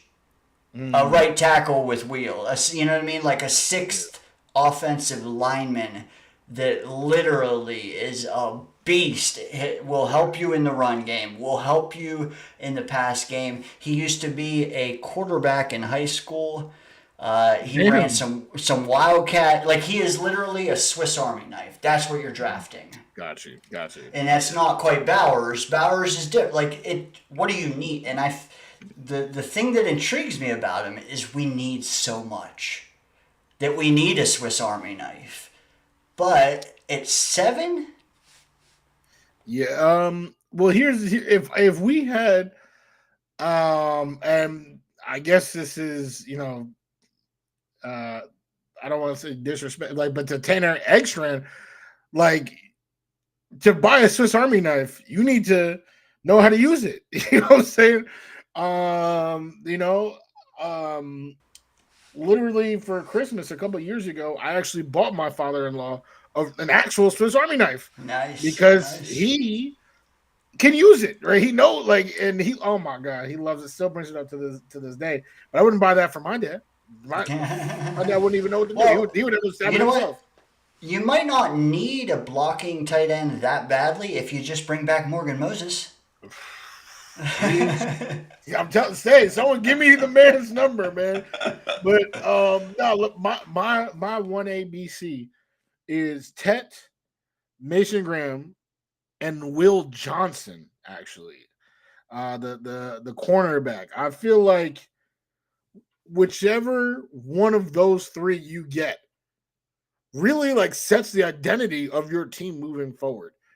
If we go Tet, then it's like, all right, air raid, it's time, like, let's go.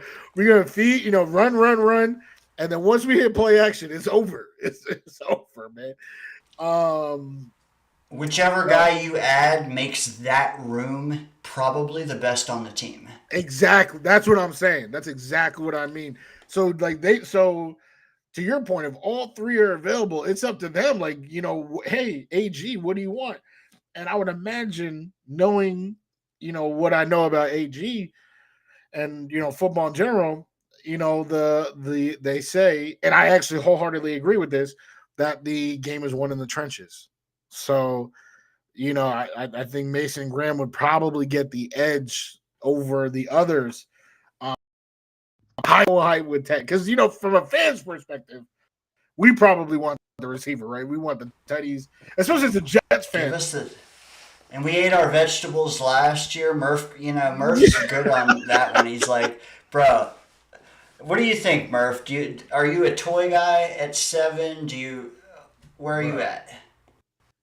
Hey, I love toys, and I love protein, baby. Give me something to play with. Give me some muscle to throw it to in the field, baby. Come on. Come on. He is destined to be a Jet, in my opinion, because it is Tet the Jet, baby. Tet the Jet. Why not? You got G-Dub taking flight, G5, fly like a G5, baby, and Hey. Tet the Jet. What are we talking about here? These New York headlines are writing themselves. If only we had a quarterback. But regardless. No, but at that point, it gets a lot easier. It really does get a lot easier. Like, you got a run game. You got those two guys outside, right? Tight end, you find someone, whether it's Conklin or, someone on Conklin's level at that point. And I know we've said it before, like, oh, plug anyone in, but like at that point, it truly does become that. And I think one thing that was missing for like the Salah era, where, it was not like that.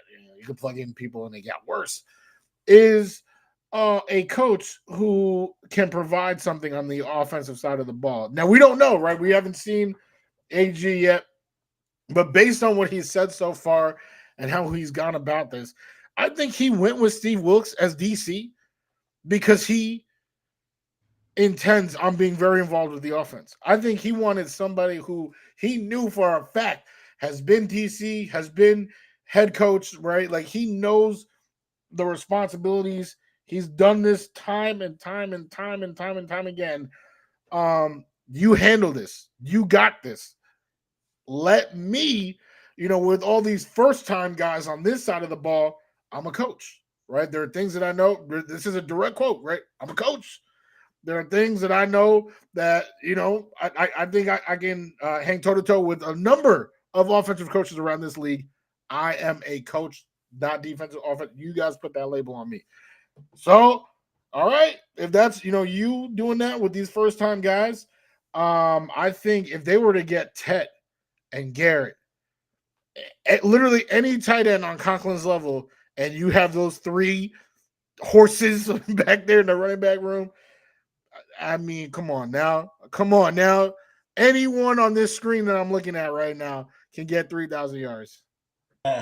Good point, because it'll be nicer recruiting a quarterback if you got that, And you mentioned Will Johnson, which isn't on my radar, but I was just thinking to myself, man, if we pay Garrett, if we pay Sauce, Quinnen's already paid, like having a 5 years of a rookie next to one of those guys, that's how you pay a guy $30 million a year. That's how. Exactly. I don't think hey, I'm not mad at the Will Johnson idea. I think that there's some quality guys in free agency that you can get for decent, like you don't have to pay them 20 million a year or something. I think that the same thing goes for defensive tackles. Like I think the big thing with defensive tackle, like we don't need a superstar defensive tackle. We have one. We just need a guy that can stop the fucking run, okay? Like that's what we need. And if it's a BJ Hill or whatever for 5 or 6 mil, like that's fine, right? Like we don't have to go all out at that position. We don't have to whatever. I'm just saying positions like wide receiver, they cost a lot and we just lost a lot. Okay?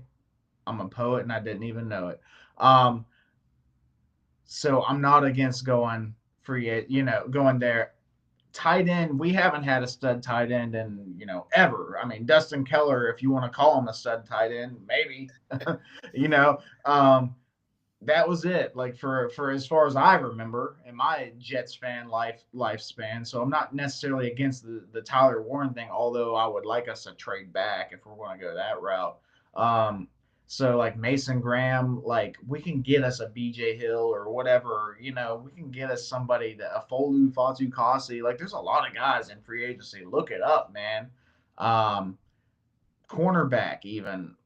I'm not against the Will Campbell thing or the Will Johnson. So there's two of them. Will Johnson. I'm not necessarily against it because I do like him as a prospect, but there's guys like Johnny Boy mentioned in the comments earlier, Paulson Adebo. Like I think he's an excellent cornerback too. There's a lot of guys out there. There's Rasul Douglas. He's been pretty productive in the league. He's bounced around a little bit, but he's done pretty well everywhere he's gone. Really, why not? You don't have to have just because we're in free. Like we don't have to have a long-term solution at every position. There's a free agency next year too, guys. There's a draft next year too. We don't have to have 4 or 5 year contracts on everything, So I'm just saying, like, if we get a guy and he's only here for a year or two, that's fine, and we can get quality guys here for a year or two. So I just think that people put too much stock into certain positions and like, oh, we need to lock this down. We need to have a Mason Graham for 15 years beside Quinnen. Well, Quinnen probably ain't gonna be here for 15 years, guys. Like, sorry. Like, but and that's, I don't know. We can get a guy here for 2 years that can, clog a hole in the run game, and Quinnen can make the plays. And no diddy. We'll be fine. It's not. We're overcomplicating it. We think we have to have a superstar at every position for 7-year contracts, and that's not going to happen. Like facts. That's just where I'm getting at. Chat, I just wanted to say thank you for tuning in tonight. You guys are in the Danger Zone live with Murph. We got special guest Wudi in the house. I hope we can get you back again, man, because this is are you for real? Bro, this is the easiest conversation ever. Like after we got the tech difficulties out of the way, it's just melted. The time has melted away, bro. I do have like 10 questions I had for you. Can we just like rapid fire, maybe the next 15 minutes, and just Here we get your go. thoughts? Okay, cool. So this week, this week we cut Devontae Adams. We may cut Aaron Rodgers or trade him. They're both staring at you right now on screen. Yes. Looking at them. Would that have been what would you have done with these guys? Kept them both. Come on now. Rodgers, Devontae, Garrett, Brees. Come on now. Come on. Give me one more shot. And I think I think we would have made the playoffs with them, to be honest with you. Hey, with that 1 year removed. He said when you're a new coaching regime, though, starting fresh. Yes. Do you put yourself in Aaron Glenn and Darren Muji's shoes for a second? Like, can you see why they would wanted to have just like cleared the page, cleared the book? You know what I mean? Like start fresh, new parchment to dip your quill into and start writing your love letter or whatever it may be. Definitely. No, I definitely do. From a GM standpoint, oh my god, because they're two of the worst contracts in the NFL. So I 100% see that from a GM standpoint. I also see it from a coach standpoint. But he has said, as in Aaron Glenn, has said the goal is to win games.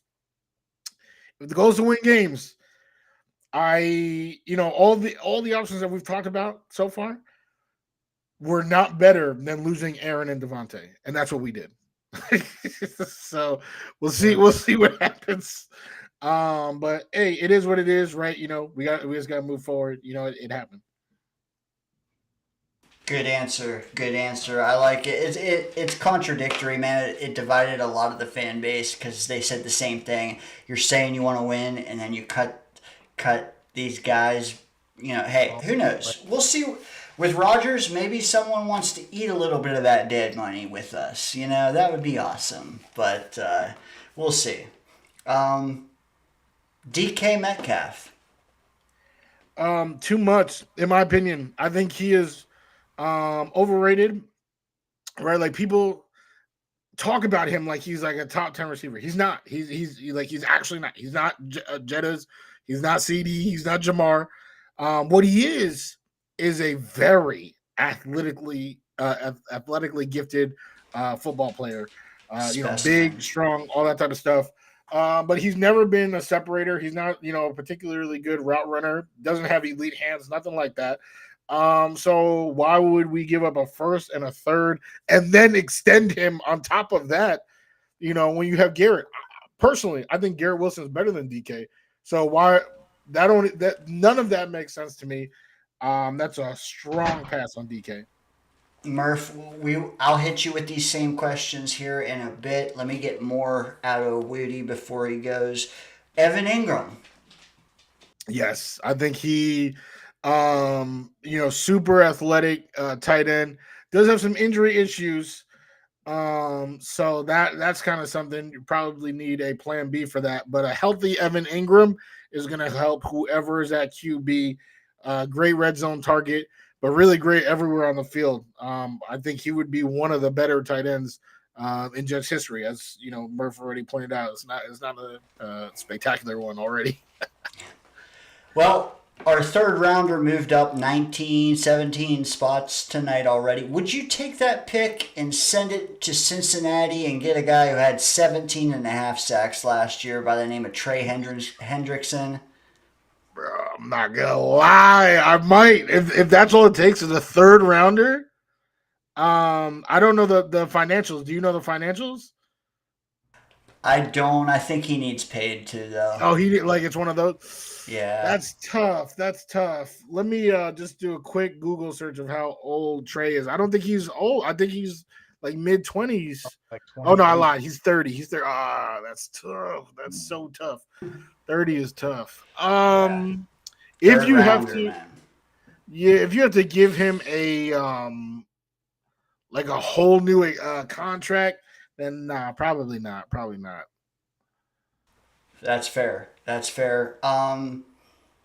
think that's. Oh, what do you think of this idea of GMs just telling players to go shop themselves. GMs aren't even going to do their own job. They're just going to say, "Hey, you want a trade partner? Go find them." Oh yes, yes. Um, uh, that's a very interesting question. I would say that it's almost kind of like a dare, like, hey, oh, you think you can find a better deal, or you think you can find that? And so far, the teams who have done that, they come out better off, right? They said that to Matthew Stafford, and guess who came back, tail tucked between the legs? Oh, I'm so sorry. Like, come back. Like, I feel like I've seen an episode of Full House where it was like the same thing. Like Michelle said she wanted to move out. So they're like, all right, move. And then next thing you know, the piano playing. She's talking about, Daddy, I'm sorry. And That's a good point, because they go gauge their value, and if they can't, then guess what? They're stuck pigeonholed into dealing with you again. So that's a great point. Now from the chat, Johnny Boy, do we draft a kicker this year? Probably wouldn't draft one. I think the Chiefs taught us a valuable lesson, because we had Anders Carlson, who was, I don't want to say, I don't want to speak in hyperbole, but he was good. Like, he wasn't bad at all.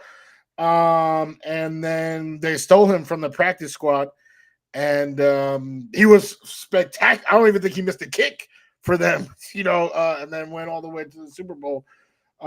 So with that being said, I think the kickers that they have now. I mean, obviously, Greg the leg was it was so unfortunate. But the thing about Greg that's super interesting is that, like, he had a horrible last year on the Cowboys, right? That's when the Cowboys got rid of him, and then he came to the Jets, and he was the best kicker in Jets history, right? He was out here doing work. So now he had this one bad year. Is it fair to say that, oh, now Greg is right? Like, maybe that's how it, right? He had the one shitty year, and then going back.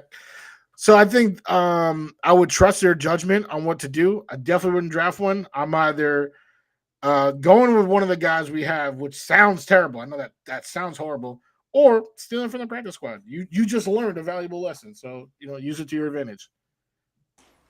I don't know if this is an inside joke, but Johnny Boy, thoughts on Braun Breaker as a linebacker? WWE, World Wrestling Entertainment, my first love. Definitely the world of pro wrestling. Damn, that was a quick draw right there. Dane had that motherfucker. Yeah, for real.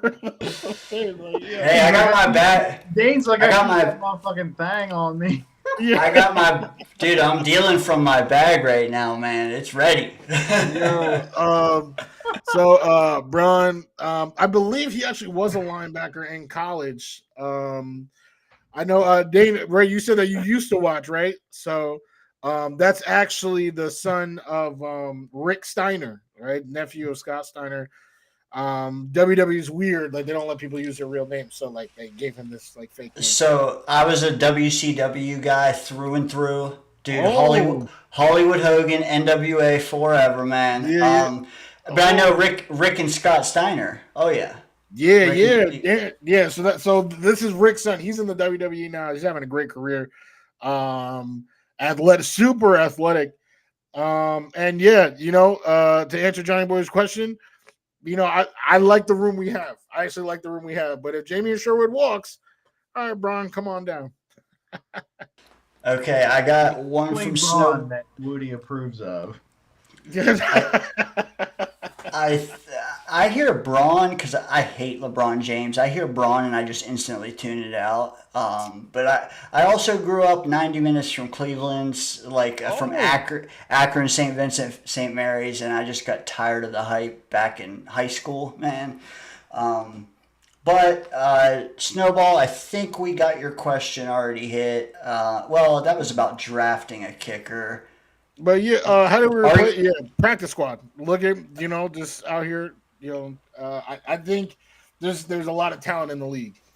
Yeah, You could undraft, find a kicker there, or maybe Greg snaps back, man. You never know. He's That's on what a I'm 2-year saying. deal. What do you make of the people saying that Morstead's a goner? I did see that. Right, he's older, makes a lot of money for the position. I don't want him to go. Great dude. And that's another one again with Aaron Glenn. If he's prioritizing winners, then he shouldn't go. But if he feels like for some reason he needs to, then for right now, but I feel like we all have no choice but to respect everything that Aaron Glenn does until we see it play out. Give him the benefit of the doubt. This is a really great question. And I want the answer from both of you guys. You know what, Murph? I've left you Yeah, Murph. quiet Yeah, I for want to hear what you guys think. And yeah. we've been in lockstep. We've been in lockstep. Let's see if we agree about this. Listen, Will McDonald, that is WMD, weapon of mass destruction. I projected 11 sacks for him this past year. Guess what he got? I don't fucking know. I think it was like 10 and a half or something, but it was pretty damn close to what I said. And Will McDonald is a beast, and people shit on him whenever he got drafted. I don't understand. Like, it doesn't make sense. If you draft a good player, even if it's not the position that you want, it doesn't matter. It's still a good player, because if you keep drafting good players, next thing you know, you have a good team. Okay? Like, you have a good team with good depth. So who gives a shit? Will McDonald is that dude. He is an excellent speed rusher. He may not be the best against run defense, but he's not terrible. He's not a complete liability. He's just a little light. He does get pushed around a little bit, but the effort is there, right? And you still have JJ on the other side. He's a perfect complement to JJ. And he's a guy that, if you decide to drop him back as a linebacker, he could rush from linebacker position too. So him and JJ are both versatile in that sense. He's an excellent fit. Aaron Glenn will have a lot of fun with this guy. Will McDonald is here now, and he's here for the future, as far as I'm concerned. Good, I can't say we in lockstep this time. What? No, hey. But no. It's not like, all right. I am admittedly one of those that definitely shot on the pick. Oh my God, I was fuming because I was expecting to hear JSN. Oh my God. JSN. And he's the only wide receiver left standing now in Seattle, right? I don't know who's throwing it to him, but and we want to talk about Garrett Wilson teammates. We could have had, and now the struggles that we're in right now, could have been avoided with that JSN pick. For Will, he is solid. I think he's overrated, a bit. When you look at just pure sack numbers versus pressures, being able to actually shed off blocks, right? Like Bryce Huff was someone who, like, PFF, they had like ranked, and I guess that's a bad example because now you guys can do it. Oh, well, where's Bryce Huff now? But for the Jets, he was fantastic. That's why he got the contract he got. For Will McDonald, I feel like he's more of like a sack specialist. Like, he's not a 3-down guy where Murph, you even said it, right? I'm not trusting him to. I feel like I might be able to not run past him, but be able to get through that block. But yeah, I think Jermaine is still the best player we have in that position, but coming off the Achilles, I don't know what version we're going to get for Jermaine right now. That's why I was so close to trading that third for Trey Hendrickson. I think it's kind of underrated what is happening with that room, because I think Will is that specialist or passing down specialist, and I think Jermaine is still working his way back. You know what I would do, dude? I'd go to the negotiation table with Jermaine right now. Lock him in cheap. Go ahead, Murph. Is a passing down specialist, like, is that a bad thing? Like that's a huge thing. Like, if you're getting 12 sacks a year, like that's big. Definitely not a bad thing. I Guys just making their careers off of that. Do you think that all these guys that get a ton of sacks a year, like whether it's the Khalil Macks and the Bosa's and stuff, do you think they're all excellent at run defense? No, they're not. Not all of them are. Some of them are. Not all of them though. Myles Garrett is probably, but like, was Von Miller such an excellent run defender? You know, like no, he got to the fucking quarterback. That's what pays, right? That's what makes the game. Von Miller strip sack in the Super Bowl. Like, you know what I mean? Like, those are the things. Will McDonald can do that. That's what I'm saying, man. He's an asset to this team. That's all I'm putting out there. I'm not saying he's TJ Watt. I'm just saying that he's an excellent edge, and he's an asset to this team. It's not of mass destruction. It's not his fault either that like he's a specialist and we really need a Swiss Army knife. Like if we could draft or sign or develop a guy to be the first and second down guy in front of him, or Reddick would have panned out, I think we would have a deeper appreciation for what exactly he can do. Or hey, if we play with leads, like. Bro, he's gonna 15 sacks, you know, but like, hopefully that gets ironed out before it's time for him to negotiate. And then final question for you, Woody, before we get to the plugs and whatnot. A hard-hitting one here from Boomtown, our Canadian brother. Do you, sir, believe that we landed on the moon?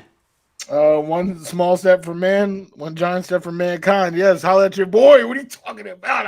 100%, 1969. I wasn't alive at that time, but I believe the people that were. I don't think it was staged. I think we was there. Hey, with a name like Armstrong, how can you not believe the guy? Come on, yeah, for real. Yeah, I gotta believe it. Shout out. There was another question in there. I just wanted to publicly get my thoughts out there. John Cena, another wrestling icon, turned heel, right? Yes. We my boy Johnny Boy, he was Cena. We were texting that night, like, yo, like, can you believe it? My quick answer on that is just, I love it. I love it. And I know it's something that the man, John Cena, has wanted to do. Like, we're all grown men. And like, sometimes it's just more fun to be the bad guy. It's just more fun to, kind of channel the stresses in life and just come out and just be like, you know what? Yo, F you. Like, hey, we're going to rip this sign. Hey, we're going to cheat, in this match. So I think the wrestlers prefer it. And he wasn't allowed to do it for 20 years because he was making so much money as a good guy, right? They wouldn't let him turn heel, right? Oh, you're doing too much, merchandise. So for them to finally now, Vince is no longer in charge. They finally let him do it. I think it's great for him. We all enjoy it, and it's a beautiful thing for wrestling. Let's go. Hustle, loyalty, respect. He only has two now. My time is now, baby. I can't wait for that to drop, bro. Yeah. It's gonna be electric. I can't lie, bro. Well, we'll get into more of that with you, Johnny. I want to hear about what you thought about what they're calling turned heel. That's the viral term. We'll get into all that. Woody, though, bro, we're going to let you go. I'm so thankful that you gave us 2 hours since I botched the first half hour. Yo, chill. It was like 5 minutes. Stop. It was like 5 minutes. Yeah. Bro, we'll see you again, hopefully around the draft, maybe? Yeah. Let me know. Hell yeah. For sure. Plug some stuff. Was that? Yeah, let me know. Let me know. Oh no, sorry. I got. Was that like? Yeah, I'm not fucking ever coming back. No. That literally was something. Let me know for sure. 100%. We got your socials. So we have YouTube, Instagram, and Twitter down below. But let us know like specifics. You have anything you're working on coming up? Talk to Well, us. really, the big thing is just the revival of that YouTube page. When I started it, many or not many years, but a couple years ago, it was the idea of talking, Jets. But the Instagram page of the same name picked up way more steam. We were getting way more buzz on that. So I think, you just gravitate toward where you're getting the responses. And we pretty much just let that channel collect dust. But I am, going to put an effort, starting this next week, like the show with Boy Green that you guys have seen. It will be on both channels now, right? So we're gonna, try to build up that Take Flight Talk channel. So that's a huge, a big one. And in terms of the channels or like the pages, right, at the James Wudi on Twitter, Instagram, just look out. I'm still writing for jetnation.com. So whenever an article comes out, if you guys want to know my thoughts, they're unconventional, right? A lot of times I definitely, purposely, and Dane brought up such a great point. We were always so quick to read headlines, but you need to know where the headlines are coming from, why they're being said, and then read, the rest of the information. And that's something that I pride myself on is, my opinions or my takes or, where I'm coming from is coming from a place of information, not just following the stream of headlines. So, if you guys do want to get into that nitty gritty, definitely jetnation.com will have the explanations behind my crazy rants that you'll see elsewhere. Love it, man. I love it. Murph, any final thoughts for Woody? Hey, no, yeah, guys, especially, Instagram, like Woody's always been an excellent follow. Like I said earlier, I wouldn't even known about the pick swap, the pick change if it wasn't for me following Woody earlier. Like it was like 10 minutes before the show. I was like on my phone scrolling Instagram and I was like, hey, what's Woody up to with this new story? Bang. And I'm like, oh shit, we got 19 picks higher in the second round than I thought we did, or third, whatever. And I was like, well, shit, that's useful as hell. Like he was on top of that shit. So like, yeah, Woody's on there, and take flight talk. Him and a few others are getting into it. Was it Abs and Abby's out here. She's out killing the game. She's running TikTok, man. Yeah. I'm out here. I'm like, yo, teach I me, don't do teach me how TikTok, to do.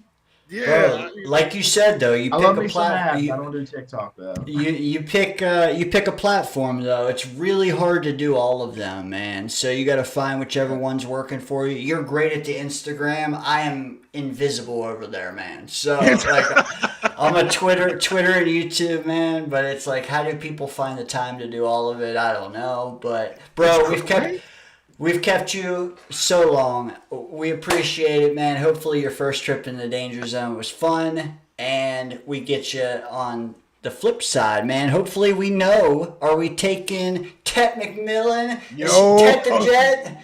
Bro?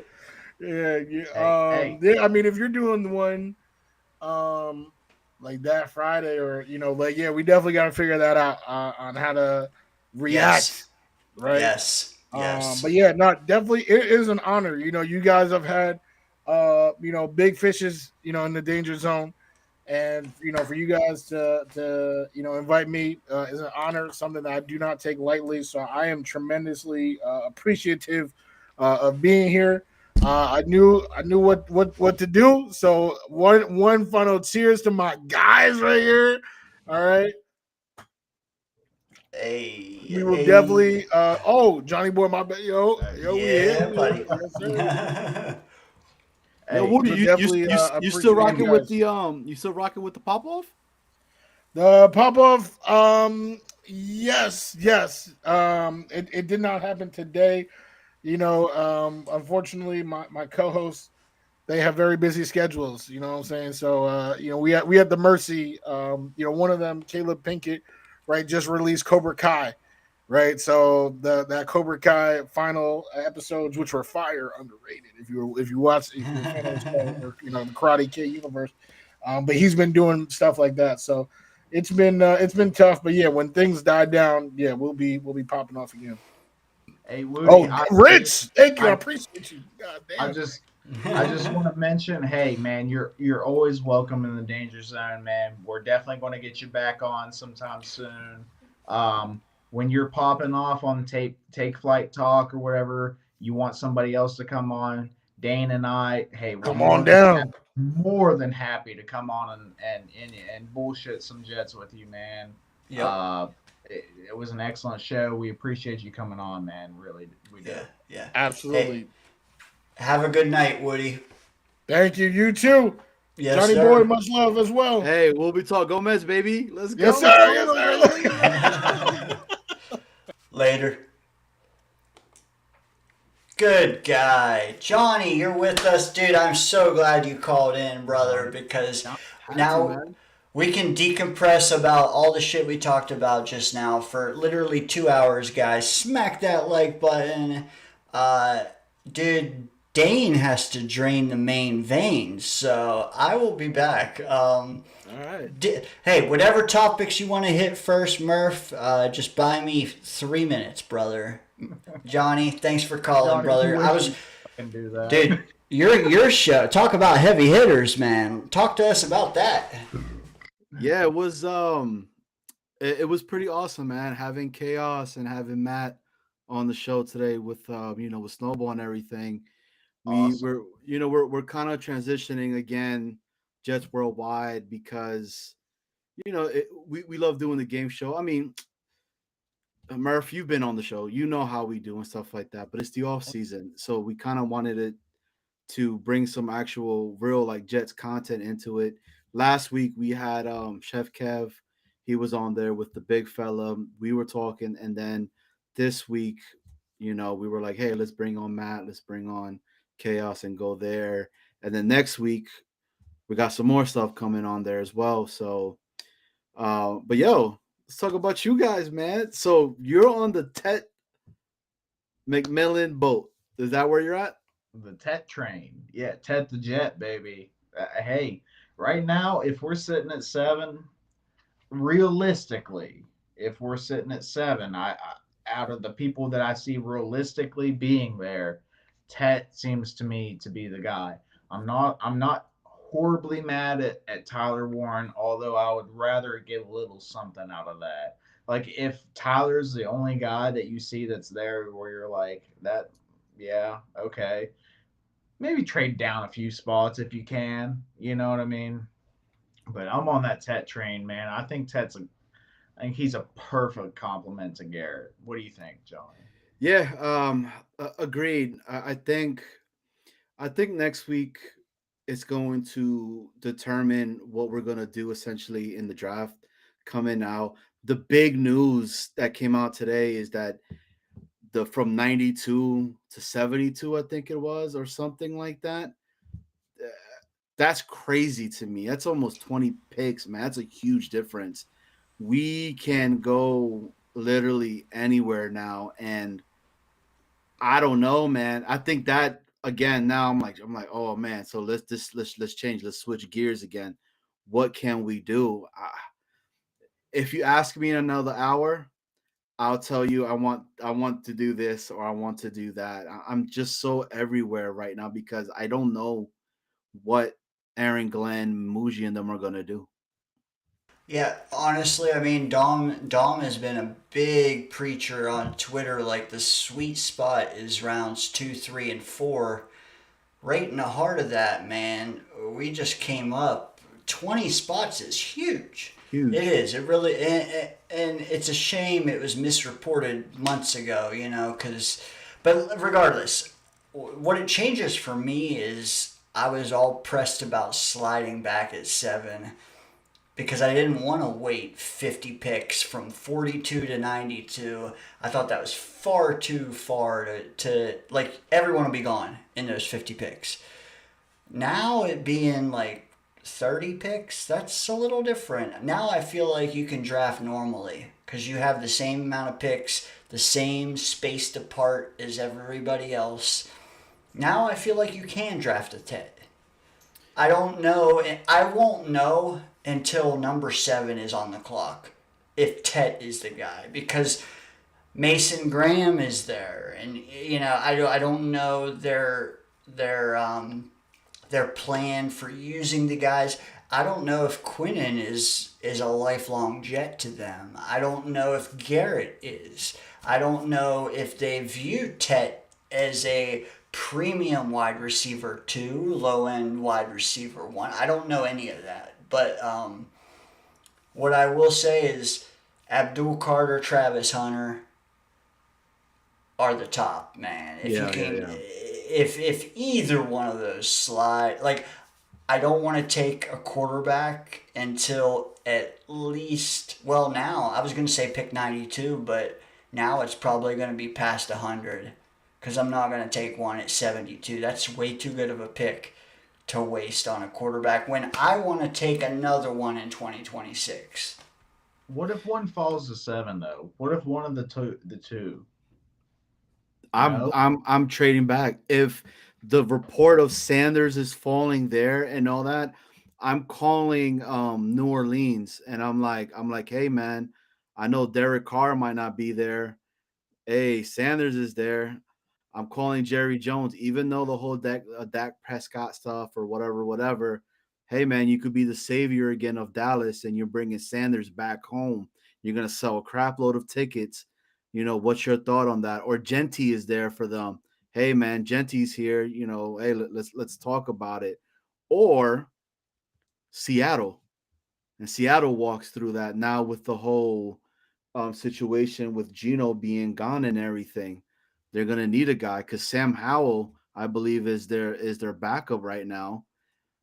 And Sanders going over there could be something that they could potentially do because he'll start over Howell, I believe, at least over there. So I don't know, man. And if that happens, I think we get another second for sure with that one, right? I think the comp would be that for us. And we imagine the damage that you could do, especially when the sweet spots are in those later rounds, like we were talking about. There's just a lot, man. I don't know. I'm so torn.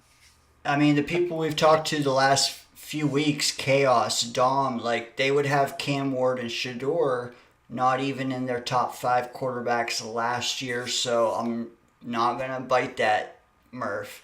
If one falls to us... Cam Ward.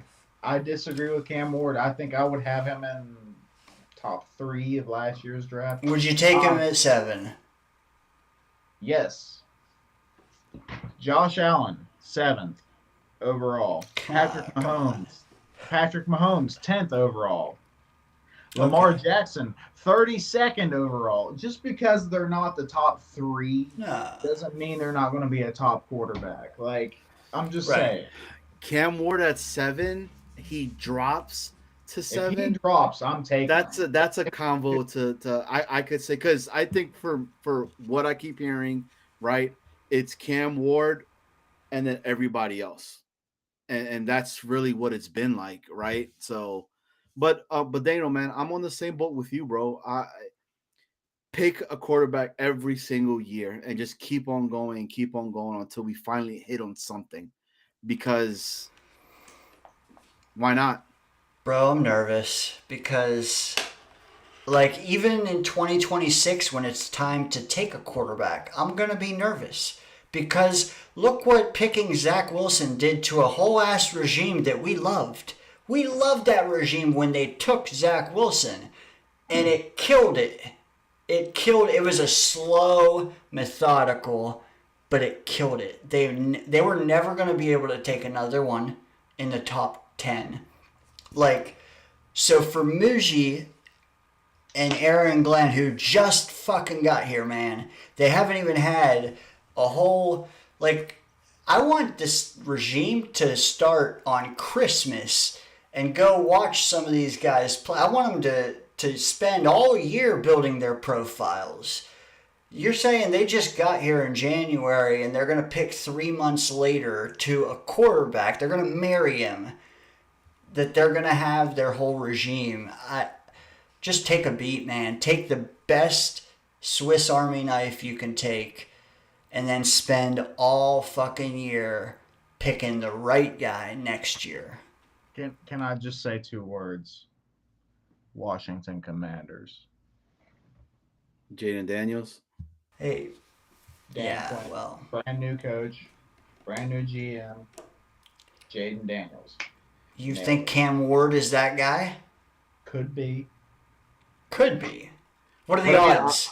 but What are he's the odds, Daniel? Lay odds for me. Bro, he is just as talented as Jaden Daniels. Sorry, hate to tell you.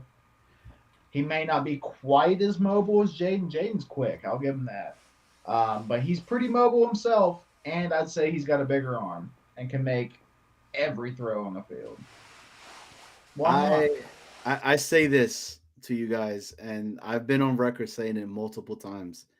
Um, I wouldn't be upset if we don't go get a quarterback at all on this draft. Being 100% honest with you I'll guys, understand it for sure. I will understand that. But I I just see all the holes, like the 11 starters that we're gonna potentially need, right? We can, but then I look at free agency and I'm like, right? I mean, Murph, you and I was talking about it. Odabo from over there, from the Saints, 6'1" cat, right? He's very similar to what you have on the other side of him. That would be Sauce Gardner, right? The guy actually knows how to intercept the ball. He likes to press. That's a guy, a QB2, and I think it's not going to break the bank. If we're going to talk about filling the right tackle position, you got the guy uh, Wills, right? He was from Alabama. He was originally a right tackle. They moved him over to a left tackle. He got injured, right? And it was like, oh, now, but then he made a business decision. But they're not talking about the injury to that same knee that he had. And he was like, I'm not going to mess up my knee for a team that's not going anywhere right now, even more. That's Jedrick, what happened. I was just saying Jedrick Wills is who you're talking about. Yep, Yeah. yep. Jedrick Wills.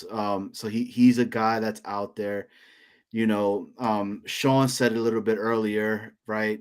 I think cap casualty, right, with Detroit, and that's if Sherwood is not an individual that we re-signed.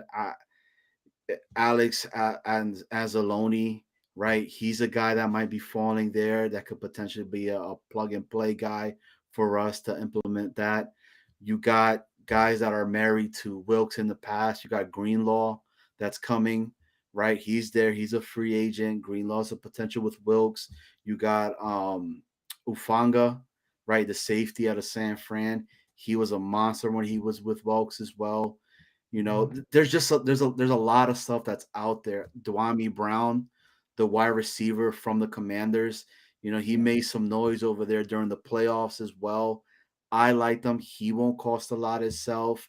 And then I could see, a Tet being put there as well. And then your wide receiving core looks a lot better than what it's at right now. But Dana, I'm on the same boat, man. I'm worried. I'm concerned. I don't know what route they're going to go because the regime hasn't said anything. And next week, I think it's going to be the tell all for us. And then we'll see, okay, they got all, let's just say they go all defensive free agency. I could see them get Tet at that point. I could see them get a Tyler Warren, and If go you from there. if you look at the free agent receiver list, there's a lot of them there, but there's not a lot of quality there, No, man. not at all. There really isn't. Like, there's a couple guys that I like, but I don't know that I like them at wide receiver too. You know what I mean? Like Yeah. Darius Slayton. Like I like Slayton, but I don't like him at wide receiver too. No. There's if you're. I mean, obviously we cut Devontae. That was the best guy available. I mean, aside from him, it's slim pickings, man. You mentioned De'Ami Brown. Like, I like him at WR4. You know what I mean? Like, so that's another thing to take into consideration is like, if there's nobody available at receiver, then we kind of need to take one if we need a Yeah. wide receiver too. Well, what if you just say we're not going to be a pass heavy team? We're not going to invest heavily in the passing game. Let's just get pass or run blocking wide receivers We got Corley. Let's see if we can get anything out of him. And we just run the ball, form our identity, maybe get a Tet. He's a 6'5" beast, and just ground and pound. I know that term is so ugly to most people, but like I'm just saying, let's get to 7 or 8 wins before we try to jump to 10 to 11. I mean, it worked for the Eagles, right? I mean, they ran Barkley all year, but they had a really good defense at that too.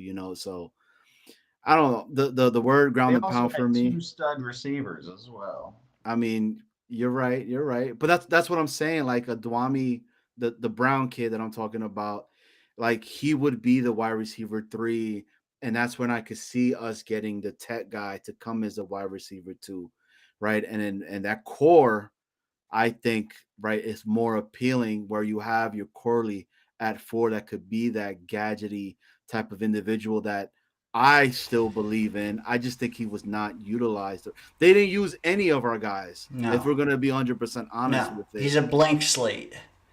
And Exactly. the idea that we should just forget about him or just move on is crazy. Like, we got to give him a decent role this year. But can we be creative with it? Like you said, make him be a gadget.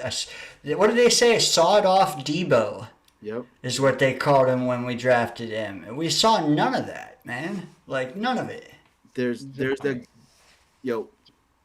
Would you take Elijah Moore back? Yo. Would you go back to the Toxic X? Look.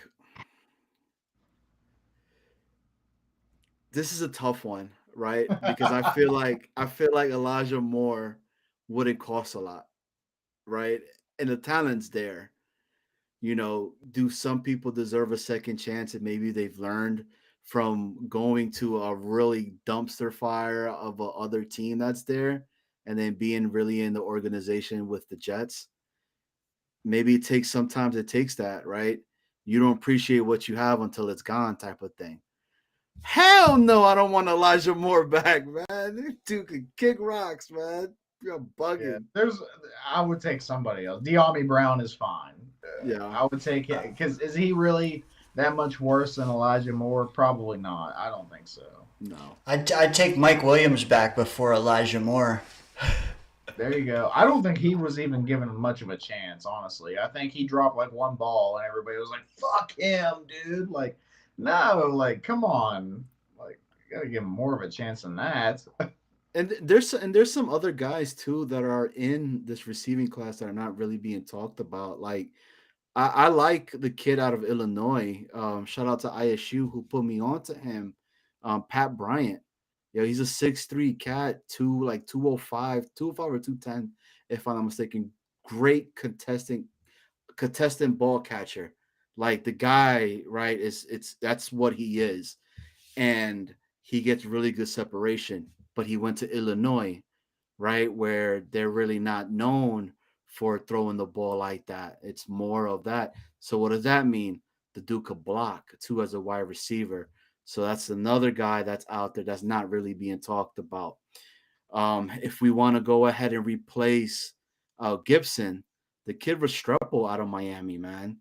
I like that kid, and the kid has also some catching ability for kickoffs and punt returns too. That's another guy that, and he looked good in the combine, right? He was one of the guys that shined in the combine itself as well. So again, there's just a lot of stuff that's out there, and I wish we knew the plan that Aaron, Glenn, and Muji were gonna go, because I'm just spitballing out here at this point with stuff that's out there that at least I believe might work for us, but who the hell am I? I don't know shit. Well, bro, Monday morning, 9 a.m., legal tampering starts.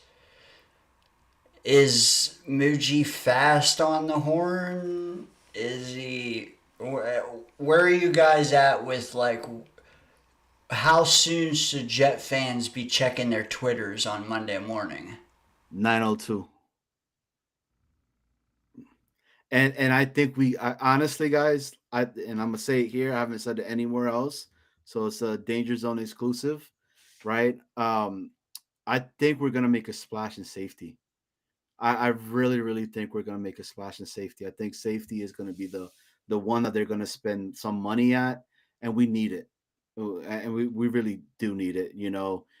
We kept having a band-aid over there, and we just was like, oh, it'll be okay because we got Reed, we got freaking Sauce, Quinnen, things will be okay. Our linebacking guys they're all right and whatnot, but we need help at safety, man, and that's a position of need, I think, at this current moment. Hey, I'm with you, dude, on the safety thing. I do want to say too, like, it's a little bit away from the free agency talk, but like, there's guys out there beyond Ted that Mm-hmm. could potentially be a good wide receiver too. Like, there's a lot of guys that I like in the draft. I don't know that Matthew Golden gets past the first round, but if he did, if he got to 73 or 72, wherever we're at, then dude, take him. Like Take he's them. Or good. 42, There's a lot 42. of other guys. There's like the Trey Harrises of the world. There's the dude from Iowa State, Jaden Higgins. There's a lot of guys out there that I like what I'm seeing. So it's not like dead if we don't take Ted, But I'm just saying like I'd feel more comfortable if we took Ted, or I'd feel more comfortable if we snatched somebody up in free agency. But the thing is, there's nobody really Yeah. that I see as a wide receiver too is a problem. Would you guys be like totally stewing in your house on the couch on a Sunday, week one, if our team isn't elite, but Greg Zerline is our kicker? What Greg are we getting? Right? That's Would, what I would, mean. would you be along for the ride if it's not a win now year? I don't know, man. Like, I mean, you knew how I felt about Greg, Dane. Like we were talking in the off season. We were like, dude, like he's getting beat by this other guy. Like there's something wrong with him. Like what is going on? And I think Purcell's used to say it. If my kicker is not kicking over 85%, then he's someone else's kicker. Like I think that's the mentality that needs to go through it. And I know it sounds crazy. I know it sounds nuts, but dude, the FSU kicker over there, that was like 100% in the combine. He was kicking beyond 60 and was perfect over there. Why the hell not? Like, maybe a Justin Tucker, right? That could get us a whole bunch of those points that not many people are talking about. The Because, massage parlors. yeah, dude, but to answer your question, man, it's not an all-in year. I would be like, it is what it is, right? I mean, shit. If they go with Greg, I have to hope for the best with him and hope to God that he's the Greg when he was being clutch and he wasn't missing and everything like that at all. What are your thoughts on Davante and Aaron Rodgers? I'm curious because I have a take on the subject, but I want to hear your guys' take. Like, how important do you guys think it is that these two guys are paired up? And how likely is it that they even are able to? Um, not where are you at with us parting from them, but like where are you at with their prospects on where they could go or what they could do in 2025? Do I like Adams and do I like Rogers? And you're asking me the prospect of where they're going to be at. I never thought Adam was a Jet. If I'm gonna be 100% honest with you, I was very out of the on the dude after the K Adams. So I hope he goes to some team where he's far away from Aaron Rodgers. I honestly think Aaron Rodgers is retiring. I really think he's retiring. and I wish them cats luck, man.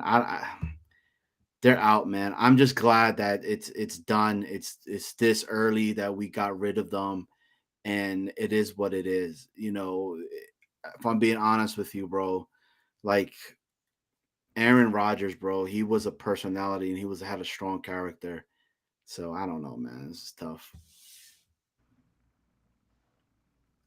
You don't get out of this. Same question. Thoughts on Adams and Rodgers' next career moves? Are they linked together? Yeah, are they linked together forever? You talking to me after you dropped the extra 100,000 on me on fucking Javon Holland in the chat? Like, what the hell's wrong with you? Anyway, they're both going to be together wherever they go. That, as far as I'm concerned, they're both going to be together. I kind of was thinking it was, well, no. I don't know, man. I don't know where they're going next, but I know they're going to be together. I wouldn't be surprised if it's the Giants. I'm just trying to You think do though. You know. You think Devon? I mean, at some point, don't you wonder if Devontae's like, bro, I'm 8 years younger than you. I'm gonna go get my last bag.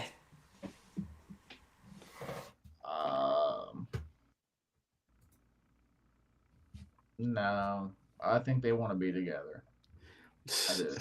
They've both made a crap load of money, dude. Like, they've both made a lot of money throughout their career. They're at the point where they want to be together. They want to try to win somewhere. Here, see, there's the rub for me though. I don't think Aaron Rodgers can, I think Aaron has progressed to a point where he can't find a winner. And I think Devontae has his pick of 30 teams. Do you really see a team out there ready to compete for a championship willing to give Aaron Rodgers the reins? So this is where I'm at. Like, I'm thinking. And that's why I lean towards the Giants, because the Giants right now are in a very desperate situation. Like, Brian Daboll's seat is as hot as anybody's in the league right now. If he doesn't figure it out, at least for 1 year, if he doesn't get it to the playoffs, he's gone, dude. Like, and the same thing with his GM. Like, they're both gone if they don't figure it out this year. What's not a better fit right now than to get a Hall of Fame quarterback with the receiver that he has the most chemistry with that he's ever had, to add to the talent that you already have. Like, they already have a stud receiver, So, to me, that fits right there. The Giants, the more I think about it, the Giants make sense. That fits to me. That fits 2 out of 3 parties, but I don't see how that fits Adams. If I'm Adams, right, and this is my opinion on it, and I don't think it's about the money for him. I think he wants to win. I think he wants a ring, right? Hey man, they only got Worthy over there. Imagine him and Mahomes and Worthy and KC. They tried to do it with Hopkins, and they couldn't do it with Hopkins. What about Hollywood Brown? Is he there for another year? Hollywood Brown's a free agent, though, ain't he? Is he? Yeah, I'm pretty sure. I think he's another one that's out there. So yeah, he's a free agent. I would go if I'm Adams. I'm like, yo, get me to KC. I'll take a lot less and all there. I know the cost of living out there is not insane. Let's go ahead and let's get this championship ring. Let's get over the hump of the Eagles, because I think the Eagles are going to be there again, man. See, and Murph's take is the common take. It's Giants. Others have said Pittsburgh for both of these guys together, but like, that's where I'm like, no, I don't believe they're going to be together this year, because I don't know that both go to Pittsburgh. And when it comes to the Giants, I think Devontae will finally put his foot down and be like, listen, I can go to Baltimore, I can go to Kansas City, I can go anywhere now. I feel like he kind of used the situation last year to get away from an abusive ex, to get away from the freaking Argonauts that he was playing for. Sure, I'll come to New York. I mean, he did not restructure for multiple years. He restructured for 10 games. He gave us 10 games or 12 games to get out of Vegas. Now, different story. Now he can go anywhere. Mm-hmm. Will he still follow Aaron? Chat, let us know what you think. Does he still follow Aaron? The relationship between those two. I just don't. Where does Aaron Rodgers? What offers does he get? That's where I think we differ the most. I don't know, man. Yeah. I'm on with you, Dano. Like I don't. What team is gonna want to say, oh, you know what? Screw it. Let's get a 41-year-old guy that couldn't break Fitzpatrick's season record over there with the Jets, and potentially bring on over Devontae. He might come with him as well. I don't think they do it. I think he'll have suitors, but not ones that can compete for a championship. Mm-hmm. And that's where I think Devontae will be like, whoa, wait a minute. I can. You can't, Aaron, but I can. Murph. To Devontae, like in his mind, it's that much more special whenever he does it with his guy, Aaron. You know what I mean? Like to him, like that's the ultimate dream. Like if they did it together somewhere, like because they never did it in Green Bay together. Aaron did it before Devontae was there. So if they did it together, like it's just that much more like special. Like Devontae probably going to be a Hall of Famer regardless too. Agreed. He's probably one of them guys that's going to get in even without a ring. So in his mind, he's probably like, you know what? Like, what if we did it together? Like, well, let's go have this final ride together. Somewhere. Yeah, but Aaron Rodgers is that's where he's at. But A-Rod is always gonna throw like they're boys, right? And what do you do with your boys? You break their balls, right? And you'll be like, well, at least I got my ring. And then and then Devontae's gonna be like, motherfucker, dude, like, goddamn, you know what I mean? So I don't know. Devontae does have a run or two left in him. I would like to see it be somewhere that has a chance. And I don't know. I'd like Aaron too. I don't know. We'll see, I guess. We'll see. Devontae's got to fall off at some point. Was he 31 now? Mm-hmm. 32, I think. Yeah, I mean, receivers don't usually last much beyond that. Johnny, I didn't ask you. Where's DK going? Is anybody trading that haul for him? Bro, I have no idea, man. That's another one that it's like, I don't think DK in the last 2 years broke over 1,000 yards, right? And some people are saying that he's regressing. He's going back. He's on the decline in his career.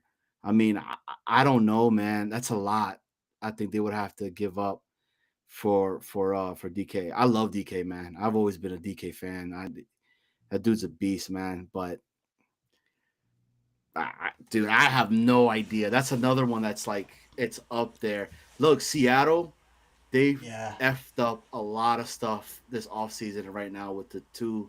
They put out the news about trading him and then this Geno Smith stuff because between you and I, right, I always thought that there was a possibility that we might get J.J. McCarthy because I really thought that Sam Darnold was going to get re-picked back up by them, right, and given like a really long term, and there's a chance that we could potentially maybe throw something at them and get McCarthy over here, and then that kind of fixes a lot of stuff, right? But now with the Seattle opening up, I could see Sam Darnold going over there as well. I don't know, bro. DK stuff. Yeah. I'm everywhere right now with that. I love this type of season. I like DK. I'm with you, dude. I like DK. I've liked him ever since he blew up the fucking combine because I'm like, holy shit, this dude is an absolute monster.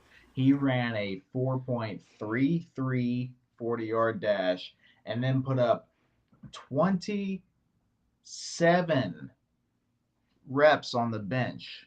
Like that is just like the absolute perfect blend of speed and power. Like what the fuck? Like, dude, I've lifted for a decade in my entire life. Like I've trained for a decade. I ain't never hit 27 reps on bench press of 225. Like I've hit 20 You haven't? Oh man. peak of my entire life. And that's just crazy for a receiver to go that high. So and then a 4.33, like I barely broke a 5.0 when I was in high school. Like I hit a 4.99 one time, and I was like, oh yeah, I broke under a 5. Like you know what I mean? So anyway, I'm just saying, like, dude is an athletic specimen. He may not be the best route runner, but he still has something to put on the field. And I looked it up because I wasn't sure whenever you mentioned it, Johnny. You're right. Last year he did not break 1,000 yards. He had 992. Missed 2 games. Yeah, he missed 2 games though. Yeah. So he played 15 games, got 992 and 5 touchdowns. The year before he had over 1,100 yards and 8 touchdowns, and he missed a game that year too. The thing is, Seattle. I think he's a very solid receiver. I think he'd be an excellent, like, opposite of Garrett Wilson, honestly. But what would it take to get him over here? Well, There's a question right there. Well, Seattle's original stance when they had Geno, mind you, was they wanted a first and third or a second and third, basically, one of those two. And Josina or someone came out and said a team is willing to offer 1/3 right now. They wouldn't take it. So that team is on standby, just waiting for Seattle's demands to come down. Well, guess what? Y'all just traded away your quarterback, so you can't just sit on Debo or on DK anymore. Like your demands have to come down now. You have no QB to utilize, so. Maybe he does get dealt for that third now, or maybe it's a third and a fourth. But the thing is, you got to do that and pay him. So, like, I would not be willing to do that and pay him because we have to pay so many other guys. But I do think someone could give up a 3 and 4. I mean, if it takes a third, that's a conversation to be talked about at that point, right? Because, and I think there's a conversation with AJ, but it's a lot of money. Yeah. Would he? I don't think he would, man. Right? He's not reconstructing his deal for us or anything like that. I think he wants a brand new one. That's the thing. Yeah. Dude, I'm gonna be honest with you. He has to have a brand new deal because I'm looking at Spot Track right now. And his 2025 cap hit is almost $32 million. Yeah. No fucking way we're doing that. So, give me Ted. Give me Ted at that point, right? Yeah, give me Ted. Yes. So, for 5 years, cheap. We got to pay Garrett, man. You can't bring in DK and pay DK. Garrett's better. Like, and we just saw a DK with JSN, which is basically DK with Garrett. Yeah. Like, and they both couldn't get 1,000 yards. So, like, no, man, I'm good. Plus, he's a diva. Do I really want Garrett to be around DK? No, I don't. And I'm DK. Sorry. Garrett's never hit 1,300 yards and 10 touchdowns. I can't say that he's better than Garrett Wilson. I fucking love JSN. Don't get me wrong. No, dude, this was in 2020. No, I was comparing. No, I'm saying. I'm talking about DK. You're saying that DK. You said Garrett was better than DK. No, I'm saying JSN and DK versus DK and Garrett. It's like the same thing. I feel like Garrett's better than JSN. Yeah, but I don't think we would get that much more to make it worth paying both guys $30 million and give up a third and a fourth or a third and like it's not worth it to me. I'm out. That's all. You know what I mean?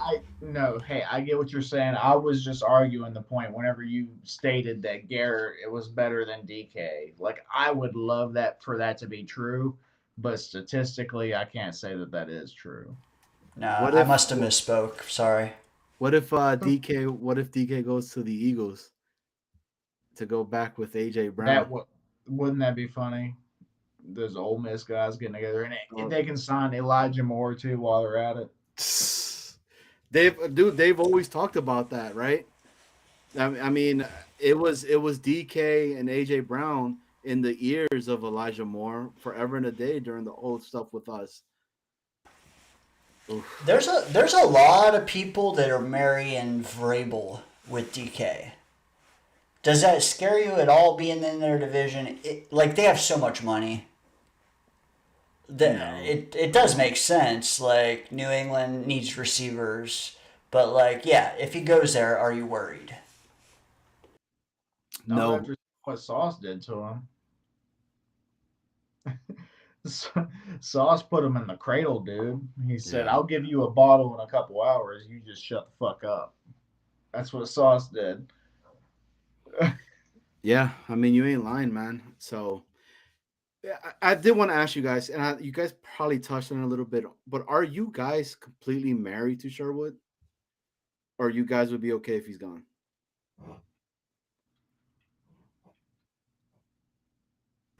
I'm not 100%. I need to know more. I don't have enough information. Where is Mosley at? Quincy is Mosley's gone. Quincy is due to be paid next year. Can they be a tandem? Because everything I'm hearing is Glenn and Wilkes' system. You need a guy like them and a heavy guy next to him to plug gaps. That's how the system works. A heavy and a light. These are two light guys. So, like, I need to know that. Because if you commit to both and you still need a third guy, no. If he can make both of them, if the league is going in a small, skinny linebacker and you can just use both, yeah, commit to both. I don't have enough information. That's what I'm trying to say. To me, I agree with you in a sense, Dane, but to me, it's more money based. If you plan on committing more to Quincy for a couple, 2, 3 more years, then let Sherwood go and find somebody else in the meantime. If you're planning on letting Quincy walk, then sign Sherwood now. That's how I feel about it. Because money, you can't pay both at the same time. You cannot afford to pay two linebackers decently high dollar deals at the same time. Not in today's NFL. There's too many other expensive positions. Like free fucking receivers are 30 mil a year, man. Like it's crazy. Crazy. So Yeah. I'm just saying, like, I don't want to pay 12 to 15 million a year to two different linebackers at the same time. So like if Aaron Glenn is looking at Quincy and he's looking at his tape and he's like, I can work with this guy, I want to keep him, then go ahead and let Sherwood walk and have plans to re-sign Quincy later, right? But if you're like, you know what, I can do just fine with Sherwood, I don't need Quincy, then sign Sherwood now and then let Quincy walk later. But that's just how I look at it, is money wise. Is 12 mil, 14 mil too much for Sherwood? Mm-hmm. Yeah. That's how I feel. I'm on the same boat. Probably. The only thing I can think of is, well, I need to know about Mosley, but like, if you could do Sherwood and design it in a way where he gets paid more now and less later, we're already going to be fucked. Like, we're already taking our lumps right now. So, like, overpay him right now. And then when we're ready to win, guess what? He's a cheap stud. Yeah. I don't. It's gonna. It's tough, man, because if you let him explore the market, he's not coming back. So literally, you better sign him before Monday if you want to keep him. Agreed. My thing with Sherwood is, I'm not married to the guy, right? Like I'm not. So if he's gone, it is what it is.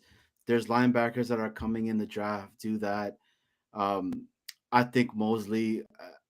I love Mosley, man. That's such a tough one, dude. But I remember, guys, in the off season, I kept saying it. Yo, is this his like montage that they just played on one just drive, and they're trying to tell us that he's gone? And that neck injury that he has, dude, that's gonna be for he might retire, man. If I'm being very honest with you guys, and so then we're gonna have two spots that need to be there. I don't know, man. I just look. I like Grinlaw, man. Give me Grinlaw, bro. Bring him on It, over. it's tough too because that's the mic. Like you need a guy that is on the microphone building this defense in a transitional year. Although I don't think it's going to be that different, to be honest, than what they're used to. But like Quincy's never had the mic. No. So like Mosley or Sherwood, if it's not one of them two guys, it's gonna be brand new for all 11. But then you So got but then you got Greenlaw who's out there that has done that before with Wilkes, right? That could be a plug and play. Or if, like I was saying, if the cap casualty piece of it happens and you get the linebacker Alex Anzalone, that's gonna be there, right? To be fair, Anzalone's not available right now. He's Correct. contract with the Lions. The other linebacker for the Lions, Derek Barnes, is available, but um, yeah, I am with you. Like Greenlaw or whatever will be fine, in my opinion. Go ahead, Johnny. I didn't mean to interrupt, dude. No, no. I mean, but you're saying the truth. I'm only going off of what I've been reading in the regards of a lot of the cash casualties that are cap casualties out there. They're talking in regards to, and I'll send you guys the link because another one is the safety from the Chargers. He might be out there as well. Oh my god, I can't think of his name. Um, Not Howard. Anyways, this is the other guy that's there, but I'll tell you guys right now. Actually, hold on, real quick. Johnny, it sounds like you've been plugged into free agency. Who is your first call Monday at 9 a.m.? Ah, can I give you both? Like, who's my dream? Is Bynum. That's a good one. That's my dream right there. Bring that guy on over, right? It's a costly one, but it's a It good is. one. But I think, look, if I'm being honest with you, man, they want culture guys. They want guys that are gonna fit the stuff. It's not gonna. I think it's Hufanga, man. I really think I've said it before. I said it on the show earlier today. Um, I think we make the splash at safety first. I think safety is going to be the one that comes off the board for us first, and I could see us do that. You There's guys? there's a lot of good safeties in free agency. To be honest, like we do talk about Javon Holland a lot, and I would love to have Javon Holland on the team. I'm not. I've stated that plenty, But if you miss on Javon Holland, or if you say he's costing too much, then there's guys like Hufanga, Hmm. like Johnny just mentioned. There's Cameron Bynum. There's Trevon Merrick. There's Justin Reed. I think Justin Reed would be an excellent fit in this defense. Agreed. They Justin say Simmons. that Aaron Glenn plays, and Steve Wilkes, they do so much man coverage, right? Well, from what I hear, Justin Reed is an excellent man coverage safety. So he would be an excellent fit, right? And he probably wouldn't cost quite as much as Javon Holland would, So there's a lot of guys in free agency that would fit. But the thing is about like Sala and them, they wouldn't pick any of those fucking guys. They'd pick some guy that we've never heard of in our entire lives. Or an undrafted free agent and be like, yeah, that's our starting safety. Yeah, they're when they saw free safety on their depth chart, they thought it meant that's how much they could spend on the position. Exactly. Yeah. Exactly. Agreed. Who do you got? Dano? You know I was gonna ask you, bro. I know. Honestly, if we have $60 million, we have all these holes. I'm fine with cutting. Let's say we have 20 holes. I'm fine with cutting 20 slices of pie that are evenly spaced and just splitting it across the realm, man. Get guys that are Aaron Glenn guys. Like, I don't even need household. That's what Jet fans want. Jet fans want household names. That's not the free agency we're going to have. It's not. Agreed. We might get one household name. The rest of it, we're going to be scrambling for PFF ratings on. Get it ready. Have it bookmarked, man. We're going to be like, oh, what the hell? This guy had a low score. There's going to be so many YouTube videos about guys being trash or guys being great solely based on their PFF scores. So just know that. Wait, just watch the guy play either in training camp, in preseason, in the regular season, or just go to the tape and watch them yourself because nobody's going to know half these guys. The hope is that Aaron Glenn is going to pick the guys that he thinks will mold together, be disciplined together, not commit penalties, and guess what? There'll be an improvement on what we had. They don't have to be a household name to be better than what we had.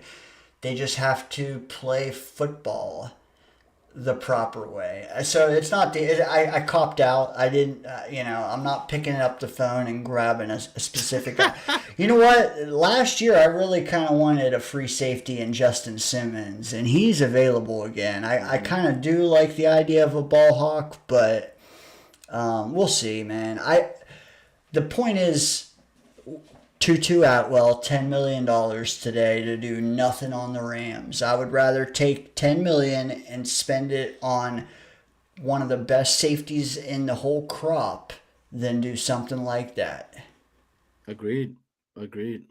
I gotta say I agree with you, Dane. I think what they're going to do is there's going to be a lot of like no name to like mid-level players that were like, what? You know what I mean? There's going to be a lot of like John Franklin Myers on this team, this coming year.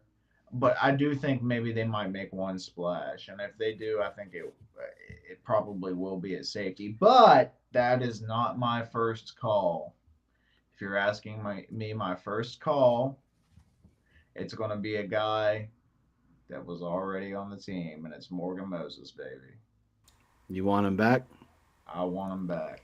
Call him today then, please. I don't know why they're waiting, but they're probably waiting to let him test the market so they can downgrade his price. And you know how the economics part of it goes, man. Like they let him go get humbled in free agency first real quick, and then they snatch him up and for $6 million a year or something,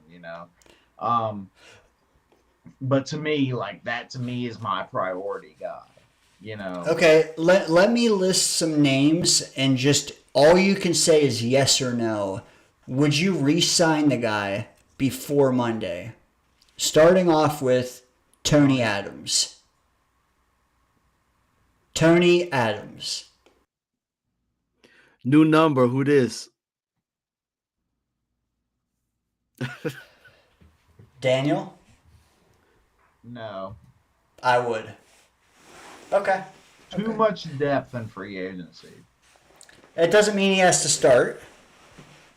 There's still too much depth in free agency. Okay.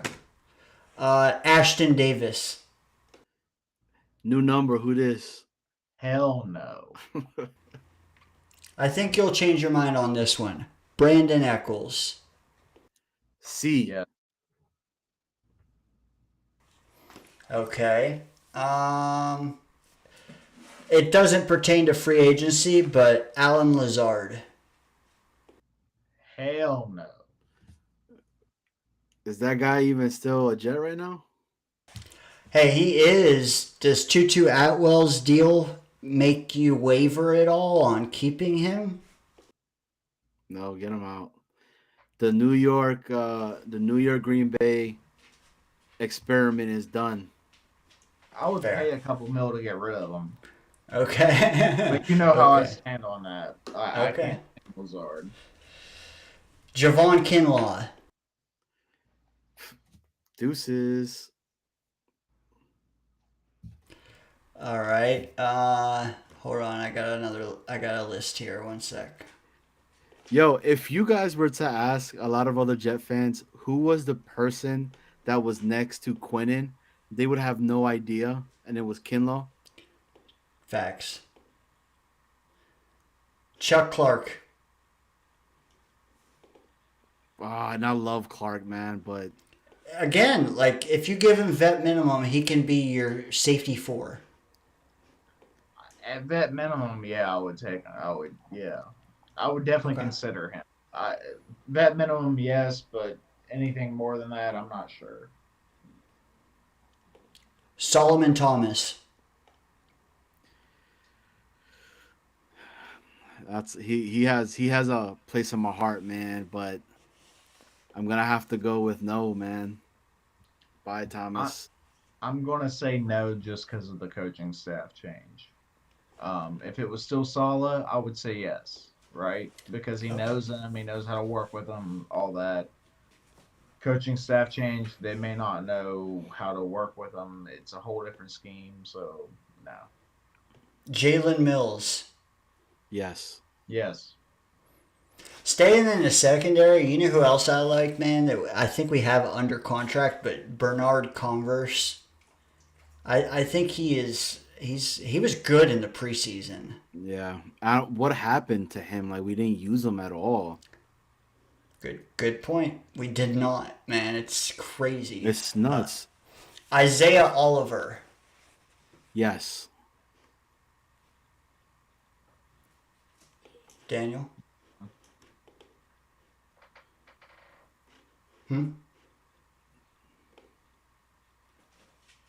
He said no. Okay. Yes, and I like What- the dual role that he could potentially be. If Echols is somebody that we don't end up signing, he could fit right into what Echols was. Be honest on this one. Tyron Smith. Hell no, bro. at vet minimum? Yeah. No, yes. even that yes. At vet And- minimum, maybe.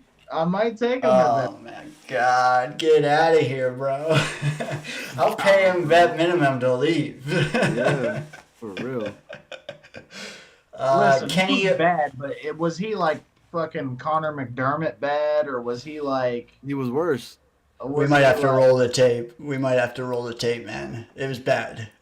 Yo, there was times, man, that dude was like this. Yeah, there was times. Was he Chuma Edoga at tackle bad? Yeah. I think, bro, if it was a different era, I think I would rather have Wayne Hunter. That's a name I haven't heard in a while, man. What a throwback. All right, I do have just one or two more. And this guy, he's special in my heart. Maybe not elite, but like just better than most. Kenny Yeboah. Yes. No. New regime, I think he's out, man. Okay. So if that's the case, Johnny, Tyler Conklin.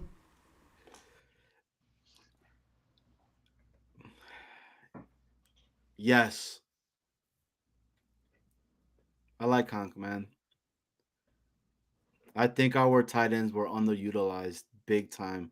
You saw the difference when you inserted Tyrod and it started going right to the damn tight ends and whatnot, So And I hope I want more though. That's my only thing is like I just want more from tight end. You know what I want? I appreciate the hell out of Conklin, but I just feel like it was just like this is all you're going to get out of him. Was he ever though the first or the second read on a pass play? Like, can we target him? Correct. That's what I mean. Like they were so underutilized. Good enough to be the first or the second? Well, I think so. I think so. He has the hands, and and for his size, the way he would move his body and contort his body, I used to be like, damn, this dude is pretty nimble. For being a tight end and the way he is, he just wasn't used the right way, man.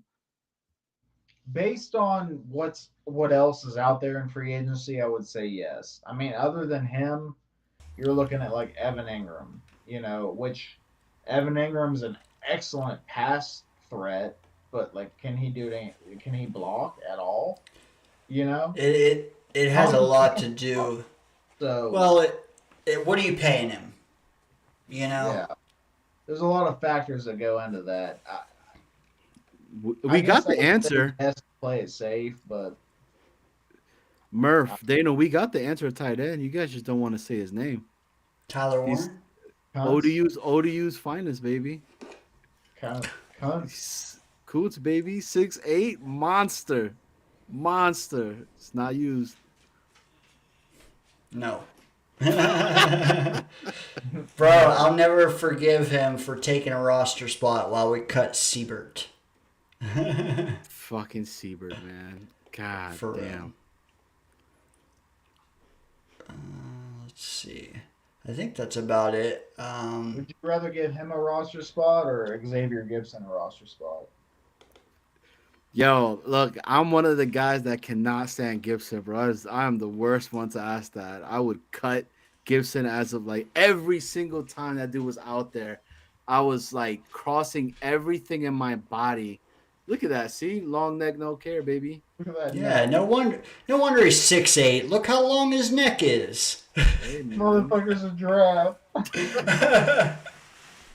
Bro, look at the muscles. Look at the muscles, man, right there. He would be 5'2" if you didn't measure his neck. He's older than me. Take out the neck. That's crazy, man. That is an undoctored photo as well. That's from Hard Knocks. If he's never mind. This isn't the channel for that. Never mind. Yeah, I feel you. Barney, I would have took Corrington over Gibson, and you saw what Corrington did over there with the Bills. Cardington, whatever the hell his name is. I butcher names left and right, man. My bad, guys. You're good. I'm just a dickhead, not like correct people. So nah, you're not, bro. You're a good guy. I like your style. This is the image, baby. Jesus Christ. Hell yeah. What is this? I like the eyes, right? And the smile. Just for reference, this was a Joe Douglas image for 4 years, and I needed to fix it.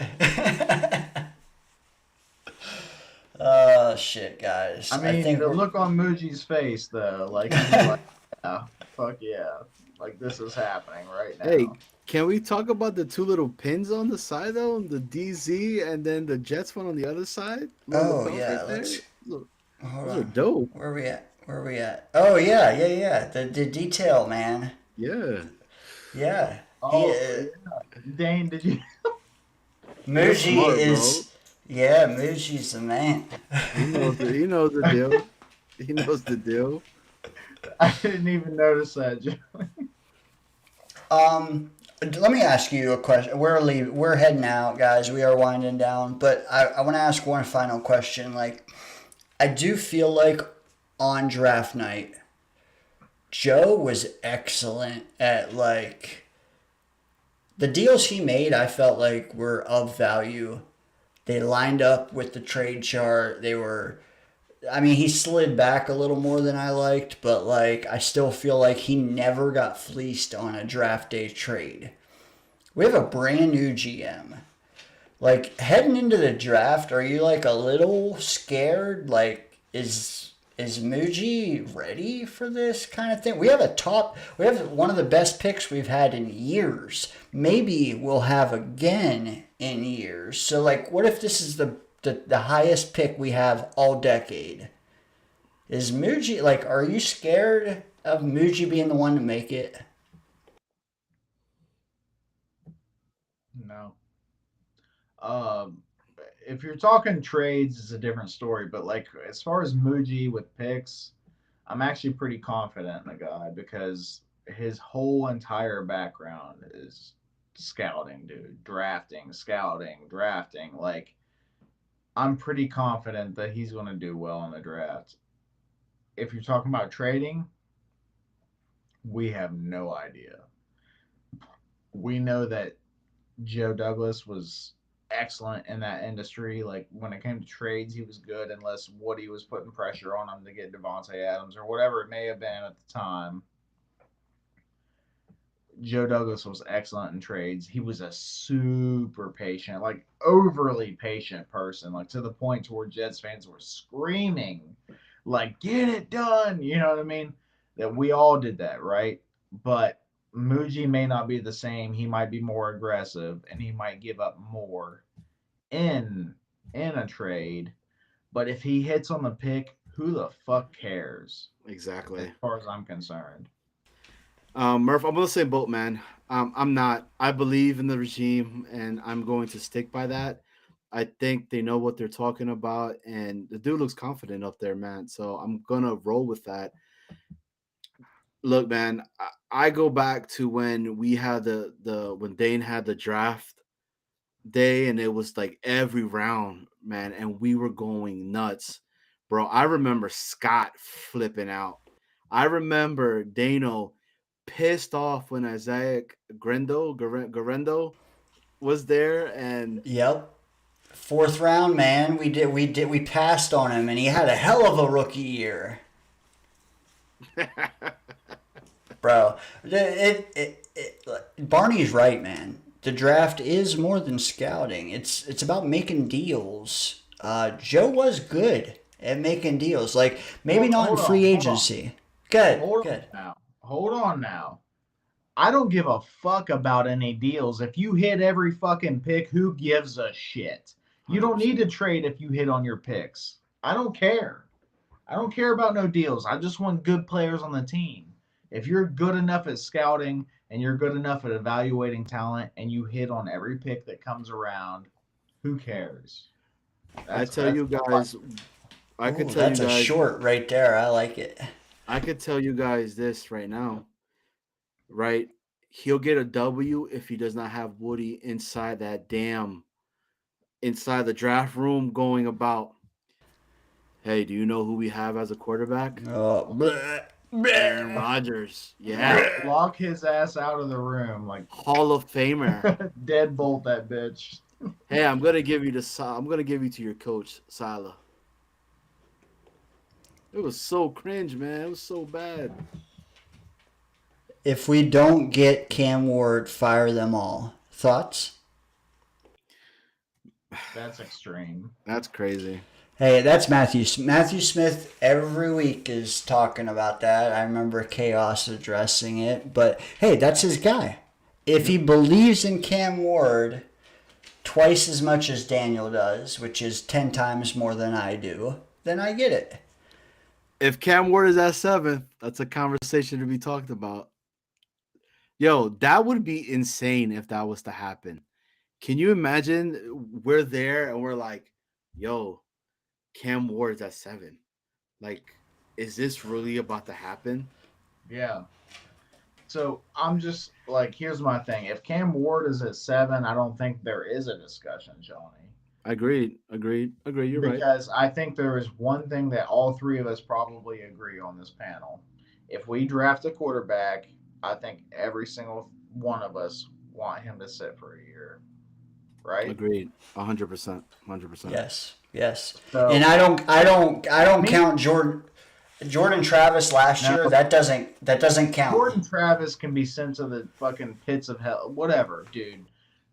Jordan Travis does not count in this conversation at all because he's not a real prospect, okay? Like, whatever.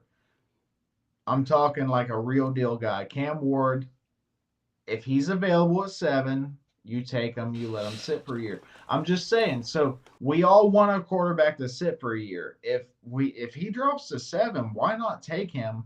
Let him sit for a year behind Tyrod or Kirk Cousins or whoever, whatever. And then next year you're a year ahead. Because right now we're all looking to 2026 for a quarterback. That means we have to wait 2 years if we want him to sit, right? We have to wait 2 years to be competitive, to have our stud quarterback, our Jaden Daniels or whatever it may be. Like, no, dude, if he falls to 7, you snatch him up, you figure the rest of the roster out. You let him sit for a year. We're not making the fucking Super Bowl anyway. Who cares? Let him sit for a year, let him develop, and then 2026, we're on the wagon, dude. Me and Johnny are yelling 14-3, buddy. Like, You know what? Can you believe that shit that I said that? I know. I remember you saying it, but Fuck, what was I thinking? we were all we were all at least 12 wins, 11 or 12. So I brought up Jordan Travis not to say the dude doesn't exist. Damn, Daniel. But I did bring him up for the reason of I think he should also be sitting in 2025 and learning, and then in 2026 he can compete for QB2. Like I want, but here's the problem though. If you draft Cam Ward or you draft Shador or you draft Dart or Howard or McCord or Gabriel and you have him with Jordan Travis, who are they learning from, man? Are they learning from Tyrod? Is that enough? Could be.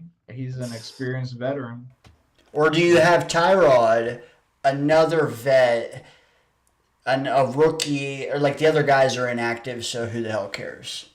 Okay, so to me that's a separate conversation.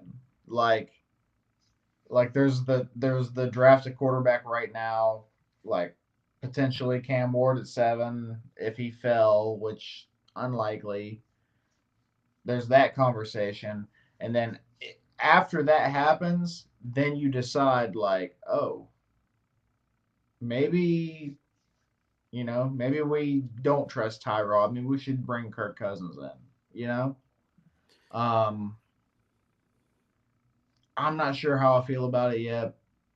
I almost feel like Tyrod's enough. He's been around the league a long time. He knows what he's doing. Bring the shirt. He's not awful, man. He's not awful. He would probably be a pretty good mentor to Tyrod or to Cam Ward. I'm gonna need to hang it back here, like frame it. Yeah. Oh yeah.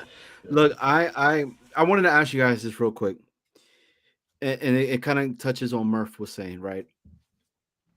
Jaden Daniels, he was there for us last year. Let's just say he was there for us, right?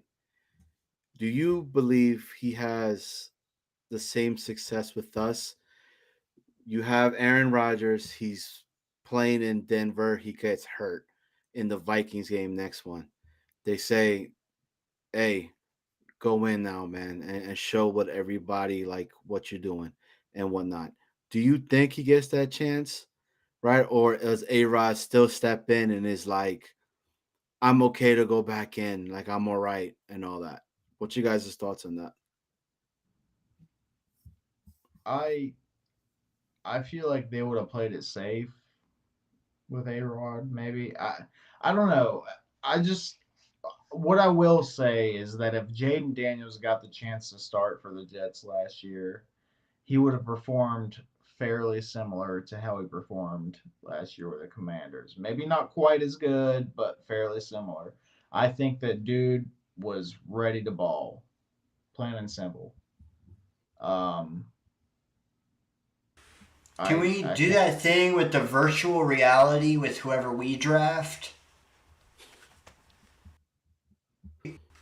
Do you know what I'm talking about? Like where they had him like they put Jaden Daniels in virtual reality and they sped up the speed so his processing would get faster and it That really was helped.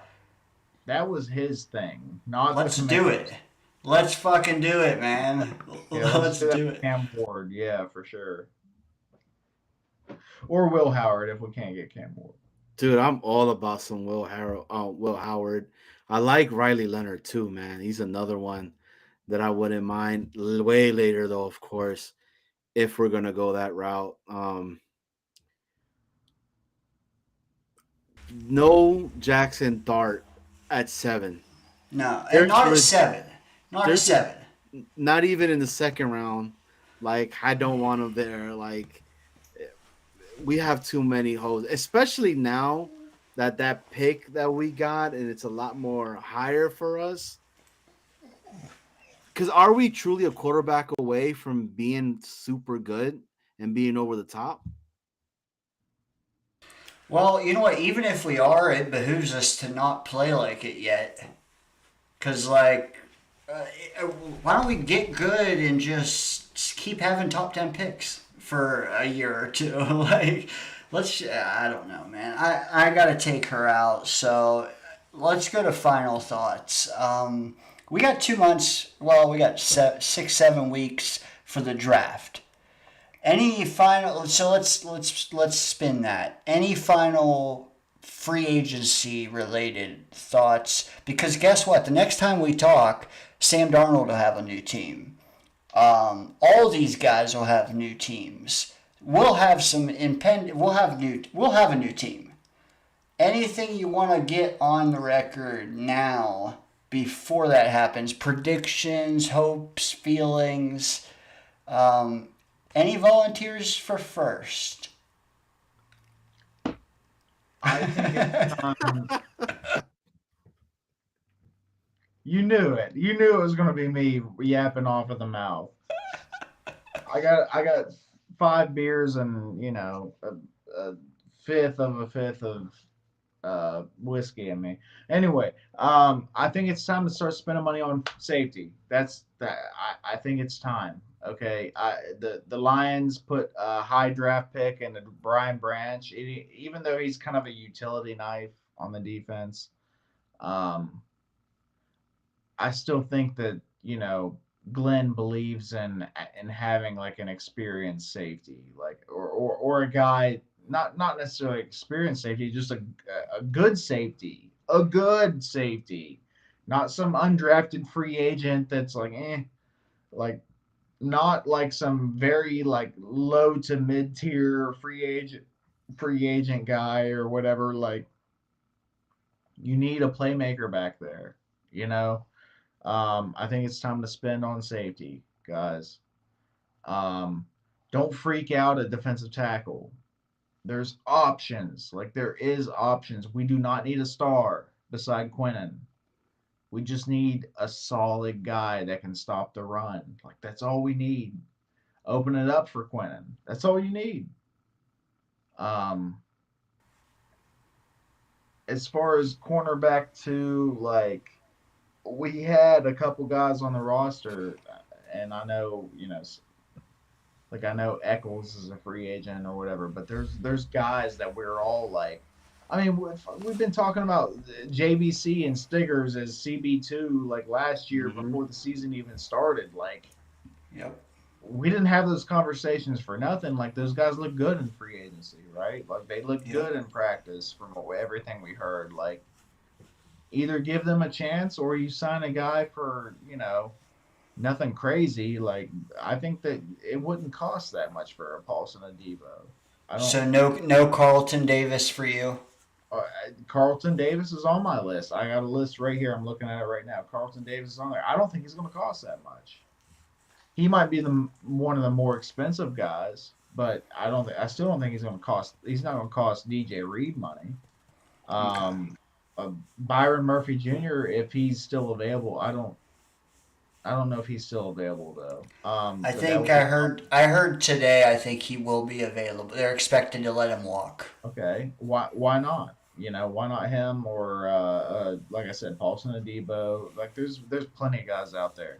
There's no reason to freak out at cornerback too. Also linebacker. If we don't sign Jamie and Sherwood, it's not the end of the world, guys. It really isn't. Um, there's a lot of guys out there starting a linebacker that if I saw the name of, I'd be like, who? And they still perform fairly well. We still got Quincy. Quincy is a lightning rod, dude. He's just all over the place. Like, that's your playmaker or linebacker. Like, if you get another guy that can like kind of hold down the fort, it's enough. Aaron Glenn can do something with him. So I'm just saying, like, do not freak out at these positions, guys. There's a lot of talent out there, and there's a lot of talent in the draft. So that's all I gotta say. All right. Johnny boy, Murph took most of what he had to say. I don't know how much overlapped, but you got the ear of at least 20 Jet fans right now heading into the legal tampering period. This is your chance, man. Do you want anything? There's no moving the goalposts later. This is your chance to seal receipts. Who do you want? Who should we not let go? What in the next 6 days do you want to say or forecast or prognosticate? Go. All right. Safety. I'm on the same board with Murph. So let's make a splash in safety and free agency. Sherwood's gone. Let's go and get some guys on linebackers, right? Pew, pew, pew, pew. And if I pretty much second everything that Murph said because it's pretty much what I was going to say. So, and the other thing too, man, Jordan Travis to the pits of hell, baby. That's another quote of D Murph, okay? Because he does not exist. What about Sherwood, though? I'm not married to Sherwood. If Sherwood, look, I love Sherwood. I would love him to come back. But if they're asking 14 mil, if he's asking 14 mil, 12 mil, do you believe more in Quincy over Sherwood? I mean, that's the conversation. Is Mosley gone? Which one is it, right? At that point. So let the guy make his money, man. I mean, new regime. I don't know, man. That's another one I'm up in the air with. But that being said, make sure you guys hit the sub, hit the like. And if you don't, you're gonna get some. You know what? Dog has to go. I can't even spit my take. The only thing that I would like to say is don't freak out if we sign a bunch of guys you never heard of. Either go watch the film or wait and see. Don't just say and think what everyone else says and thinks about the signing because they don't know the guy's name. Mm-hmm. They're going to lean bad or they're going to lean that he sucks. Don't lean. Just do the research or wait and see. And I'm going to wait and see. I don't know if I'll do the research. I'll try, but all 22, man, it gets boring. The silent film, Johnny, gets boring. Kirk Cousins is not leaving the Falcons. He's staying with the Falcons. I'm telling you guys. I don't think I wouldn't at least till June 1st. Because then they get a slight reprieve. Who knows? But if Atlanta's smart, save him. And whoever doesn't get a quarterback that they want in the draft, maybe you can barter there. Exactly. I think I'm a little more married to Sherwood than you guys are. Just a hair. I'm not really married, but I just want at least one of them to be. I want to marry one of him or Quincy in 2026, and I need to know, is Quincy even willing to stay with his brother past this year? If he's not, I'm signing Sherwood. But I need to know, you got to have insider info to know for sure. Ulbrich, Bro, Dane's commitment issues. Bro, here's the thing. Albrecht and Sala are gonna want Sherwood. I don't want to outbid all three. Like, nah, I'm good there. I'm good. Yeah. So. And the last point. Guys, throughout when we get about halfway into this season, don't go. Okay, that's all I'm asking. Yeah, it's the big picture. This year should be just summed up by the big picture. Let's change the vibe, the culture, the optics, and it's not going to change overnight. But in the locker room, it might. In the fan base, it won't change overnight. In the locker room, it could. Mm-hmm. All right. Hey, good night, guys. Hey, Johnny, thanks for calling in, man. You made this. Oh man, no, I appreciate you guys, man. Anytime I can, you know. So, yeah, dude, I got the same one. Yeah. Yes. Sir. He saved me. He sent me one. Hey, I got my. I want to see it. My boxer briefs are being printed up now, so I'll send you a copy, Johnny. That's what I thought. Nice. Hey, good I night, was trying guys. to be cool, man. Hey, good night, chat. Hit the like. Peace. Appreciate Later. you guys.